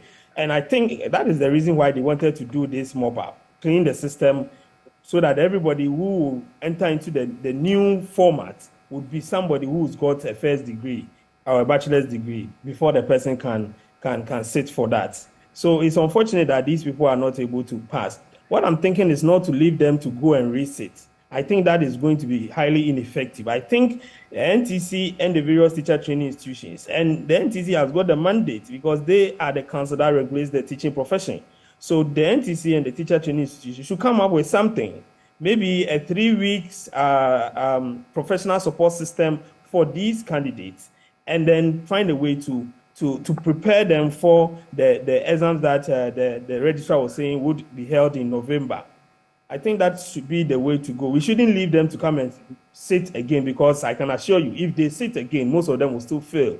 Okay, they will not be able to make it. So we need to give them some support systems. And then these people, when they are even admitted into the profession, should be put under the radar. They should be given certain mentorship, and they should be given certain targets to meet. They should be monitored and then mentored for not the 1 year period, but maybe let's say 2 years. This is the only way we'll be able to get the the quality that we want in our educational system. And in doing these things, you will not get people being happy with it because that is not what we are used to. So I employ every stakeholder to support the system and also ensure that NTC should be very, very hard when it comes to these reforms. We need to get this right. There are a lot of challenges with the educational system, I know, in terms of resources and all that, but we cannot also top this up with this kind of quality that would end up in the classroom. We shouldn't compromise on that quality at all. All right. Mr. Koto, looking at the dynamics that we've been discussing and looking at the upgrade required for those who have failed yet again, who may be diplomats and all of that, that they are required to get a degree, do you think it is apt? Yeah, for now, the minimum requirement for you to teach in a basic school is a degree, like a bachelor degree. And there's a need for even those on the field now to upgrade themselves. So in the meantime, I think the stakeholders who are engaged in this training of diploma teachers should come together and find out how best they can assist these unfortunate candidates so that they can prepare them for the examination. Because as far as I know, the Minister of Education is saying that from next year they will not recruit any diploma holder again. So if they don't get them now prepared so that they can receive the examination in November and they qualify for recruitment, then it's going to be a waste of resources. They will have to go back to the university for one more year to upgrade to degree. That is not bad, but in interim, I think the teacher training institutions and the ministry and then the NTC should come together, put their heads together and assist them with some remedial assistance so that they can rewrite the examination as said by the NTC. All right. I'm going to be taking 30 seconds each from each one of you on your summary comments, your wrap-up comments. But before I do, on our social media stream, Edward Amma says, if that's the issue, then let training colleges take care of the training and GTLE take care of the examination certification. It's a nice idea, but the buying of forms and the movement to sit the exam vis-a-vis the psychological aspect of examinations is also a matter that is disturbing. Edward Goldman says, even teachers fail mathematics and English. How will the students pass? Ghana, nah. And Eric Odum says, whoever can't pass this, quote, basic licensure exam doesn't deserve to be in the classroom. I sat the NTLE in 2018 and passed. Went to the University of Education, Winneba. Okay, so go to UEW and get exam scripts of some post-diploma students, and you will forever appreciate the work of a lecturer. Okay, so those are some of the thoughts you've shared. Let me start with you, Mr. Musa. Summary comments. What is the way forward? 30 seconds each. Mr. Musa, are you with us? Yes, please. Can you hear me? I can hear you now. Please go ahead. Please, the point is this. We are calling for a national dialogue. All the stakeholders should come together and let us see how best we will identify all the gaps and correct them. That's the way to go now. And let me indicate something to you. Look, if you go to the private schools, we are always told that these are people who normally come out with DHS and SHS, and they are teaching in those schools. So that's something, it's a national issue. Even if these people are failed now, they will still find their way into the system somewhere and be teaching. So it is a national issue that we need to come together, find ways of getting it done. So all the stakeholders should come together in a national dialogue and let's find solutions to this thing. Thank you. Thank you very much, Thomas Musa. I'll come to you, Peter Nochukoto. That let's just advise the candidates who are not successful that federal examination is not the end of their lives. They can still put themselves together and then rewrite. But I also wish that the stakeholders come together as quickly as possible to redefine teacher education and help these our students or candidates to do very well and become good teachers in our schools. Dr. Anti, you have the final word. Yeah, you cannot employ somebody who doesn't have a license to teach in any school in Ghana. The law prohibits that. And let's make that forceful. No proprietor of any school can employ a person without a teacher's license to teach in Ghana. If that happens and the person is found out, he will be dealt with.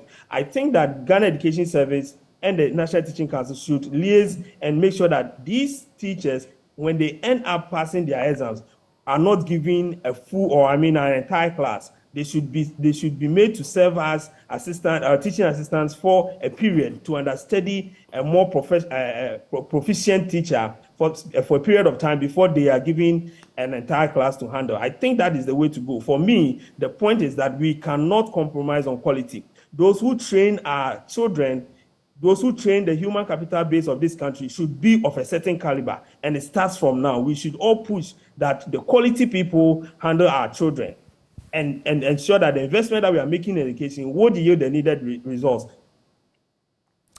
Thank you very much, Dr. Peter Anti. So we had joining the conversation Peter Nochukoto, Ranking Member, Parliament's Education Committee. We also had joining the conversation, you just heard him speak, Dr. Peter Anti Pate. He is Executive Director of the Institute for Educational Studies. And we also had on board the General Secretary of the Ghana National Association of Teachers in the person of Mr. Thomas Musa. Also on the show, coming up, we'll be telling you about the Marketing Queen pageantry reality show that seeks to unearth the marketing talents in women who seek to make a fortune through network marketing. Now, 25 women with no background in network marketing entered this competition and were trained and equipped with knowledge and skills. We'll find out how they fared. Up next on the AM Show.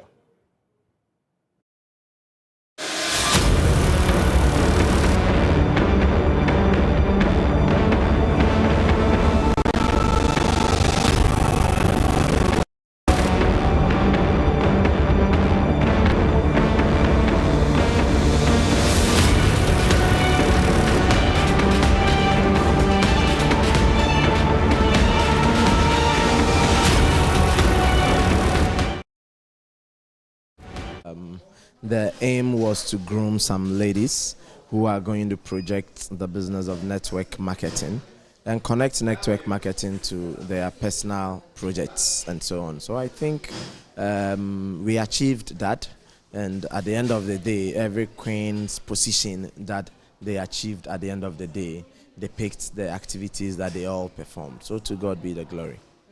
So we want to find out what were some of the dynamics for assessing the queens, the ladies, the contestants. All right, so when we talk about network marketing business, it's about team building. It's just like you start an organization and you can't grow the organization without people.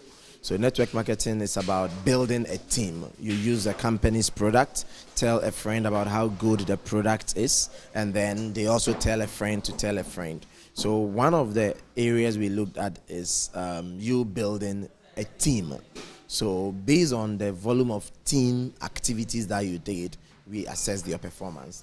The other thing we were looking out for is your influence on social media. You can't be a marketer without being influential on social media.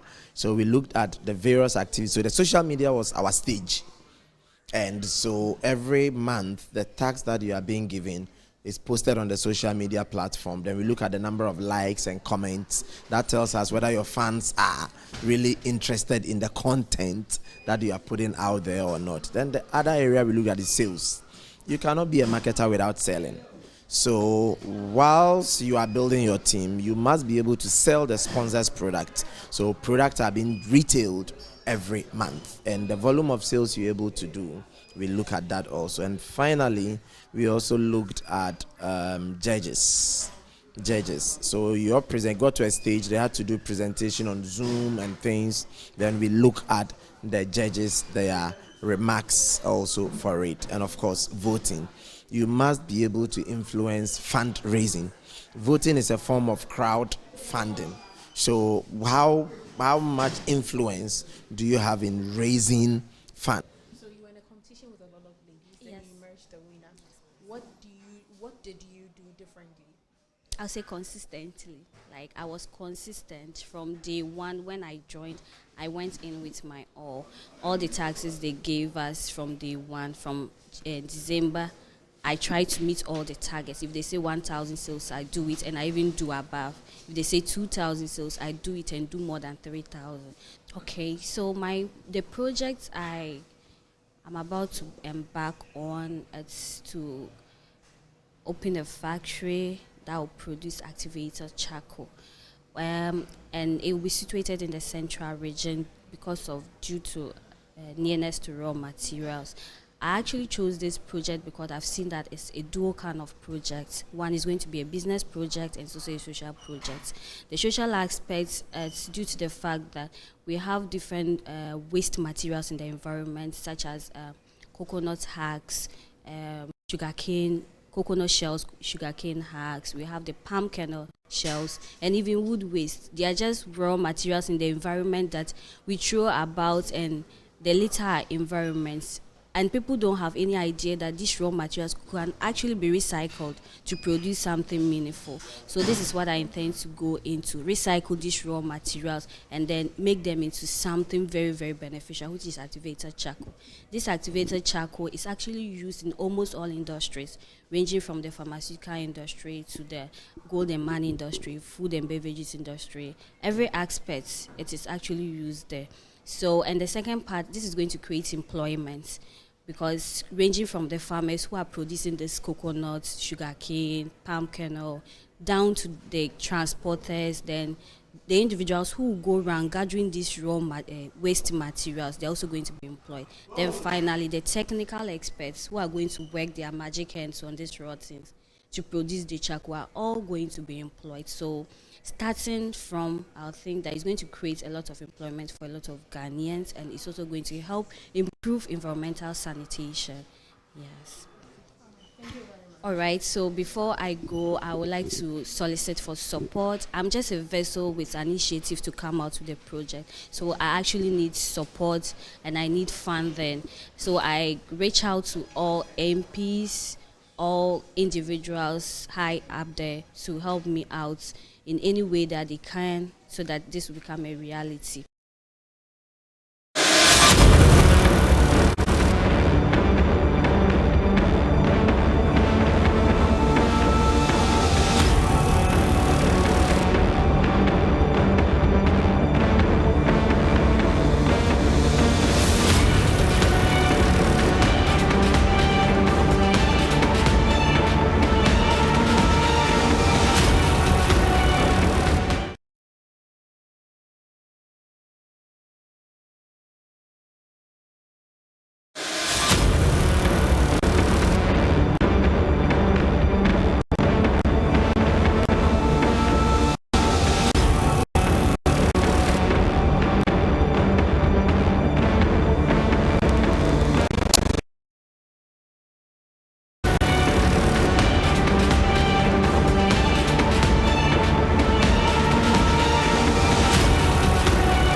Very good morning to you. Thank you so much for staying here on the AM show. I'm Bernice Abubedulansa. You just heard the marketing queen herself talk about what that pageant is all about. Well, I've got the second and third runners-up with me here. Felicia Gatto is third runner-up, the market queen, and Lois Donko is second runner-up, the market queen. Hello, ladies. How are you doing? How does it feel to be a queen? That's so nice. It feels good, huh? Okay. So tell me what the experience was like for you. Thank you so much for the question, and then I'll say a very good morning to everyone out there. So this competition, which is the marketing queen, is one that incorporates the idea of network marketing into pageantry.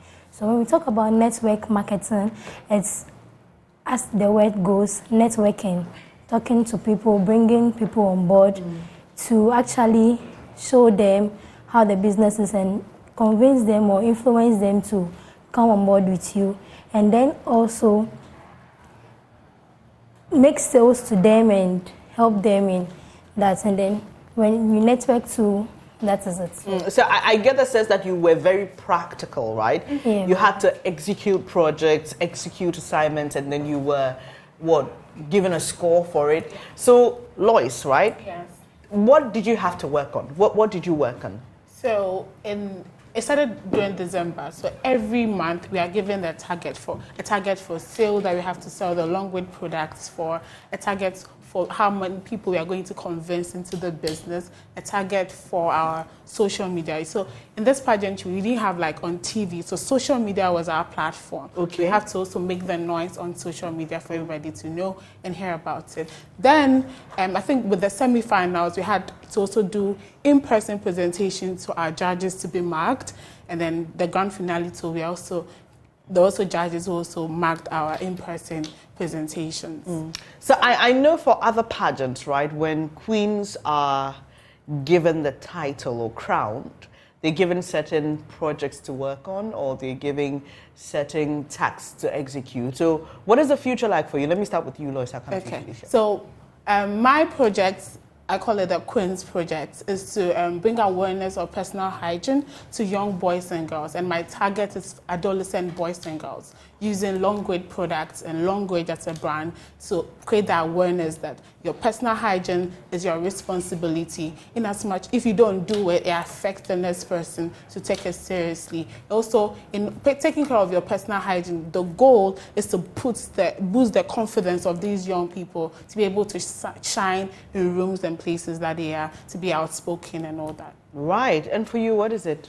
Yeah, so my project is to increase awareness on sickle cell disease. Okay. Yes, since my principle behind this is that with the right education and awareness, we can be able to prevent or totally eradicate sickle cell disease in the next generation, because it's actually genetic. So with the partners knowing their genotype and knowing which one is compatible, they can be able to bring out babies that are not sickle cell patients. And also for people who are already sickle cell patients, I also want to mentor them to help them manage the disease in this world and live normal lives just as any other person, and also help provide them with long-reach products that have proven over the years to help sickle cell patients manage the disease well and live. And if you are not told this person is a sickle cell patient, you will know that he or she is. So that's what I want to do. And then in the long run, I would also like to provide clinics at vantage points to help these patients access healthcare easily. So specific facilities for sickle cell management. Yes. Right. That's very interesting. But why sickle cell though? Because she chose hygiene. I'm just wondering what inspired your choice of sickle cell? Okay, so thank you. I am a student physician assistant. Great. And then I meet a lot of patients in the hospital and I see the way they suffer. And it pains me that it is not their fault to be here. It's actually due to lack of education or awareness on the disease. So I think with this now, this actually inspired me to take up this project to help them so they can get out of this and we decrease the rate at which people are suffering. And also, according to WHO, about 2% to 3% of Ghana's population have sickle cell disease, and this is alarming. So there's a need to help reduce this prevalence. Right. Yeah. I like, this is a very classic marketing example of seeing a problem and trying to solve it, right, by providing education and a product. What informed your choice, Lois, to go into hygiene? And I like that you didn't exclude boys. Because usually when you talk about hygiene, people would focus on young girls, obviously, because it's something that we expect girls to do. I wish you could see how my heart got excited when you mentioned boys. So what is it that is inspiring your choice for this particular project? Yeah. Before I answer that, I also want to add that I'm rather than boys because the era for ugly and smelly men is over. Boys need to be clean too. Boys need to smell good too. Yeah. So what inspired me? Personal experience. Growing up, I'm the first girl to 4 girls. We were 4 girls, I'm not the first. So I had parents that were really busy getting money to provide our basic needs. So I had to be a mother to my sisters. So in that case, I lost myself. Today, someone will see me and say, oh, you're so outspoken. So I wasn't like that when I was growing up because I didn't clean myself really well. I was timid. Yes, your calm. confidence I didn't was want to low. be among people because there are times that I had to rush my sisters to school. I forgot to even brush my own teeth. And definitely if you have bad odor, nobody wants to be close to you. Even when someone is bullying you in class, you can't go to your teacher because the moment you start talking, hey, shut up, So I lost myself there. So when I got the opportunity to be part of this pageantry, the moment I thought of what project can I embark on, it just hit you like that. I was like, no, let me just tell young people that no, you can't go out without brushing. You have to brush your teeth twice a day. You have to clean yourself. There's no excuse because it affects the next person too. I like that. Really, really inspiring projects these young girls are working on. If you just joined us, we're talking about the Market Queen pageantry, and I've got the second and third runners-up. If you joined earlier, you heard the Queen herself talk about her experience and other things. So in your submissions, you've all mentioned a product. I'm going to put you on the spot. You have 30 seconds. Let me start my timer. I'm going to give you 30 seconds to tell us about that product and how it will help you in achieving your goal. Should I repeat the question? Tell me about the product and how it will help you achieve your specific goal in terms of your project. So you have 30 seconds. Okay. I'll go first. Okay, you go first, Lois. So in personal hygiene, one product that I really want to push is our toothpaste. It's unique. It's fluoride free. Compared to other brand of toothpaste, it's fluoride free, which meaning that as you use our toothpaste, the long way toothpaste, it doesn't discolor your teeth as you age. There are other brands that have fluoride in their toothpaste and people think as I do, but when you age, it discolors your teeth. You grow up and you are brushing your teeth twice a day, but then you go to some age and you have a yellow teeth. It's because of the fluoride component in it. In replacement of the fluoride, we have the white tea, which is taking care of your gums and it's also whitening your teeth. Your oral hygiene is correct when you use long-way toothpaste. Plus our mouth freshener replaces your chewing gum. To replace your chewing gum, just use our mouth freshener. Just a pop and you're fresh. Right, okay. So you just exceeded 36, I think by 2 seconds or so, but that was a good one. All right, to you, Felicia. Okay, so one product I'll focus on is the berry oil. So with sickle cell patients, the red blood cell has a sickle shape, and so it easily ruptures, and compared to the normal one, which is biconcave, and so it's able to last for the 120 days. So with the berry oil, it's going to help them in production of more red blood cells to replace the ones that are breaking out. Yes, so that's one main focus. That's one product due to its effect of helping to produce more red blood cells. That's one product I'll focus on. Another one is the alkaline cap. This cap alkanates every water that is poured in and what you take in. So you take in alkaline water, and then it has also been shown that microorganisms thrive well in acidic medium. So providing an alkaline medium is going to help reduce that. And with that, it's also going to help improve their immunity, since most sickle cell patients are prone to more diseases due to their low immunity. Yes, so I'll focus on those two products.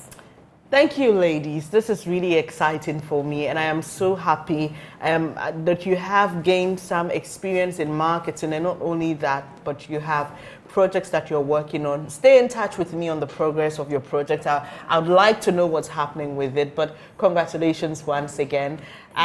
Lois Donko and Felicia Gatto are the second and third runners-up respectively, but I've just been joined by the Queen herself via Zoom. Hello, how are you?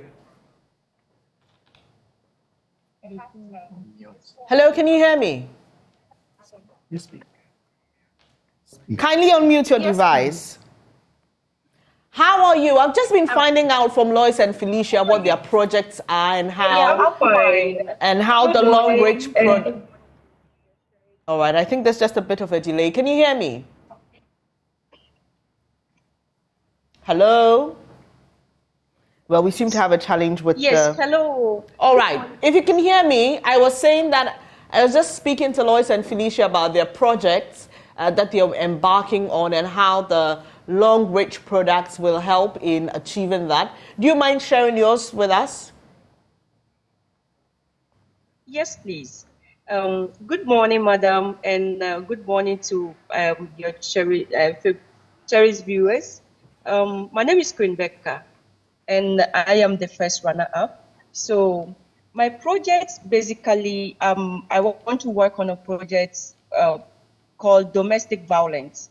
So the idea behind this is that before a person can have a peaceful mind to work and take care of a family, they have to, not be abused. You have to be free in your mind, and then after work, you'll be so happy to go back to your family and have a peaceful marriage. So the moment you start having problems in the house and all those stuff, so it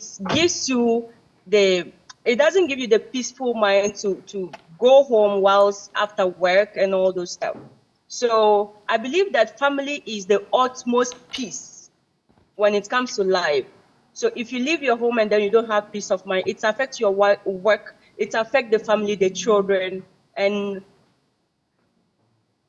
this is why I chose this project. And one of the things that made me go for this project, like my inspiration is, I was once in this same situation. I was once abused, and I feel like if I want to choose a project to educate and impact life, there is none other project than this one. And then joining Long Reach, we've seen that a lot of young girls, when you fall in love, you feel like, okay, your man is so dependent, and then he provides whatever you want. He provides your basic needs. So sometimes you even go to the extent that you don't want to work because you feel the love is there, the money is there, and they are supporting you. But we forget that at the long run, things might not be the same. It is bound to change. Right. And if, as a young lady, if you're not working and then you face the changes in your relationship, it affects you drastically. Right. Because then you don't have money to take care of yourself, to the extent that sometimes even buying your pad becomes a problem.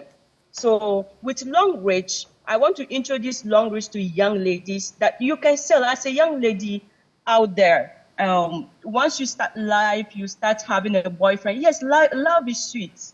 But you have to, put yourself in a certain stage that you work to support your man, you work to support yourself, if not for anything, for yourself, so that when change comes in your life, you can accommodate it and then grab it and accept it. Right. Thank you. Thank you so much. Very, very, very interesting way you link the marketing to abuse and independence. It's a very fantastic thing. Thank you so much, Becca Kamba. She's the first runner-up, and in the studio I've had Lois Donko, second runner-up, and Felicia Gato, third runners-up. And the Queen herself spoke much earlier, right? So you are 4 queens in all. Thank you so much for joining me. And don't forget to keep me up on your project. Sure. This has been my conversation with these ladies who are queens from the Marketing Queen Pageantry 2023. We've got a lot more here on the AM show. Please stay with us.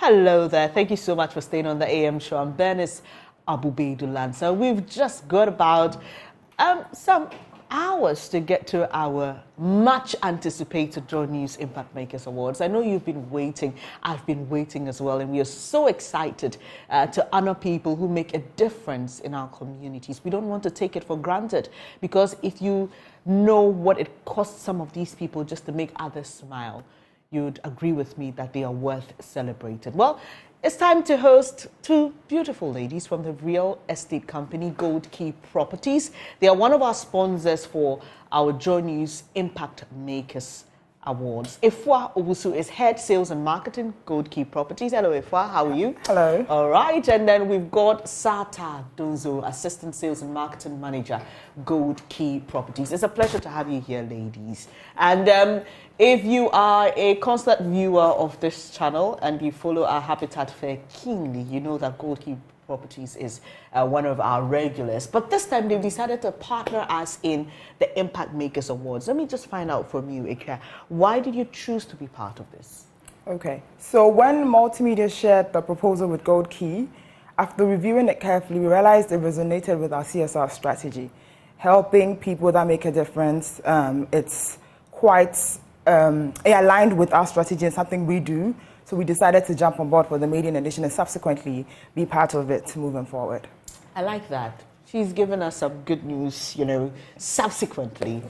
They will be a part of it. But Sata, Gold Key Properties is into real estate. And you've been doing this for how many years again? So over 25 years. We are now 23rd year this year. Okay. Yes. And what are some of the projects you've embarked on? What should our viewers know about Gold Key Properties? So Gold Key is all about building prestige. And as I've mentioned, for over 25 years, we've been in the real estate industry, developing in prime areas of Accra, which includes cantonments, Laboni, East Legon, Airport Residential Area. And we are considering other areas in the years to come. We've had landmark properties in both residential and commercial. For the commercial, we have the Elizabeth at Airport Residential Area, and then we have the Huawei building in Cantonment, the PwC Tower, the EY building, which is officially known as Cannon House, and then we also have the Vivo Place. And that's actually a mixed-use enclave that Gold Key is embarking on, where we are going to have spaces that you can live in, you can work in, you can shop in, you can play. So there are the residential properties, there are the commercial properties, there's a green space for leisure, and then we are going to have a retail mall there that, you have shops to buy things from, and then we have restaurants around. So it's actually an enclave for you to just live your life. Yes. And feel free, not having moving too long to enjoy all the other social amenities. Exactly. What sets you apart? Gold Key is all about quality. Yes, so it's about the quality that we offer to our clients, to our buyers. And the good thing is Gold Key has an in-house property management team that sees to it that when you buy a property from us, it is managed and maintained so that over the years, it will still look as good as new from when you bought it. So the quality speaks for us. I like that. Yeah. I like that. So how can we contact you? How can anybody watching us thinking they want to, see your facilities? You do tours, right? Like someone can just have a viewing. Exactly. How do they contact you? On our sales phone, our website, for the sales numbers is 0555-887777 and 0555-887799. Okay. And your website is? Gold Key Ghana. Gold Key Ghana, right. So we can just key that into Google and then we would find you. Yes. It's such an exciting thing to see people join us here at the Multimedia Group to honor those of you who are making the difference in your communities. But what if I'm embarking on a project and I would like you to supervise, facilitate? Do you offer that kind of service, or you just go strictly, you do your own projects? And so we do construction services, right, where if you have a project to develop, Gold Key would help you to actually build that. I think the maiden one we are on now is a project for Bank of Ghana. Okay. Yes, so it is not our personal project, but then we are the ones handling the construction for the campaign. That's a good one. So if you're at home and you have already, decided, gotten your land and other things, and you just want somebody who can supervise it for you and do everything beautifully. The key word here is with quality in mind, and I am for quality. What's the point of investing so much and then seeing it all crumble in a few days or years? It's not it. So, currently, right, you have a CSR project you're undertaking. Can you tell us about it? Do you mind sharing with us? Okay. So, with Gold Key, our CSR strategy runs across 3 pillars: education, health, and environmental sanitation. So every year we have set strategy that we and back on. For education, it's refurbishing 2 schools. Also, we sponsor education, the college education of 2 students, currently at Village of Hope. So we sponsor for the entire 4 years. When they are done, they do an internship, and then we start with another set. On the environment and sanitation, what we do, because we are developers, is to certify our buildings. So my upcoming developments and current developments are certified green buildings currently. That's for the environment aspect of it. And for health, we focus on mental health. We have in the past worked with a few schools. We've donated money and we've helped special needs kids as well. In addition to that, we also sponsor and pay for medical bills, whether it's Kolebu, people that come to us with, concerns, they let us know what the issue is, they're unable to pay. We sponsor everything till they get better, and even sponsor the upkeep as well. We're also trying to start to refurbish clinics as well, in addition to the health part of it. In the past, we have donated to Lepers Aid. Okay. So there's donations, refurbishments of clinics, and sponsoring mental health. That's interesting. My audience know that I'm very keen on mental health.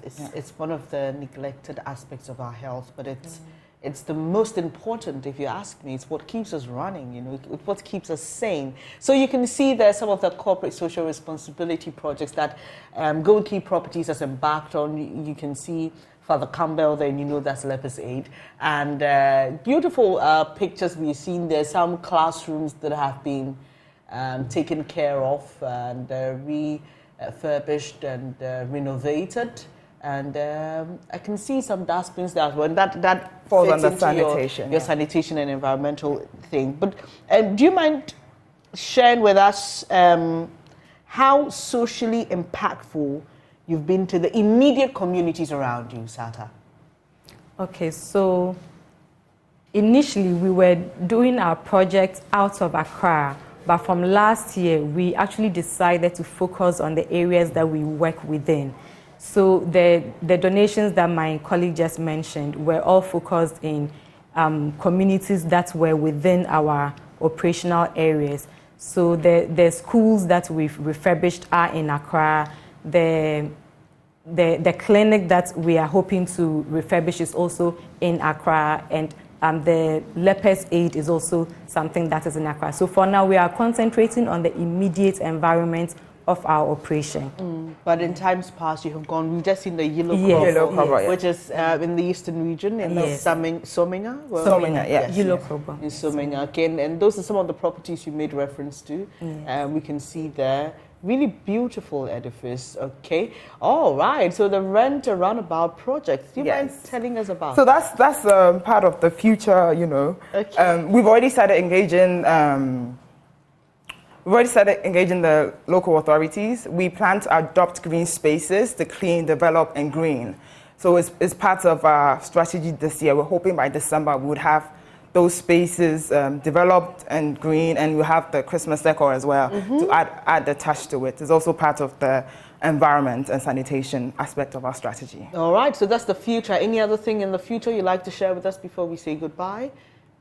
In the future, we're talking about green certified buildings. We're talking about adding a lot to our portfolio in terms of education and taking the mental health aspect to another level. Right. Trying to educate, not only donate, but also create that awareness so we are able to let people understand the impact of mental health on our everyday lives. Yeah. So when you buy from Gold Key Properties, you're helping them to achieve all these goals. So why not give them a call today? You can visit their website, Gold Key Properties, Ghana. Yes. Right? Give them a call. They'll help you finish up your project. If you need any body, if you need supervision, they would handle that for you. And like I said, when you patronize them, you realize that you've given them the ability to maintain and achieve all these goals that they've set ahead of them. And most importantly, you help them to help us in terms of the many things that we do here. And most specifically, our Impact Makers Awards. Thank you so much. Sata Dozo is Assistant Sales and Marketing Manager at Gold Key Properties, and we also had Ikea, right? Ifwa, rather. Forgive me, I've been referring to you as Ikea. Ifwa also here with us. She's Ifwa Owusu, Head Sales and Marketing, Gold Key Properties. And they are here because we have something coming up on Friday, the Joy News Impact Makers Awards. Watch this for all the details.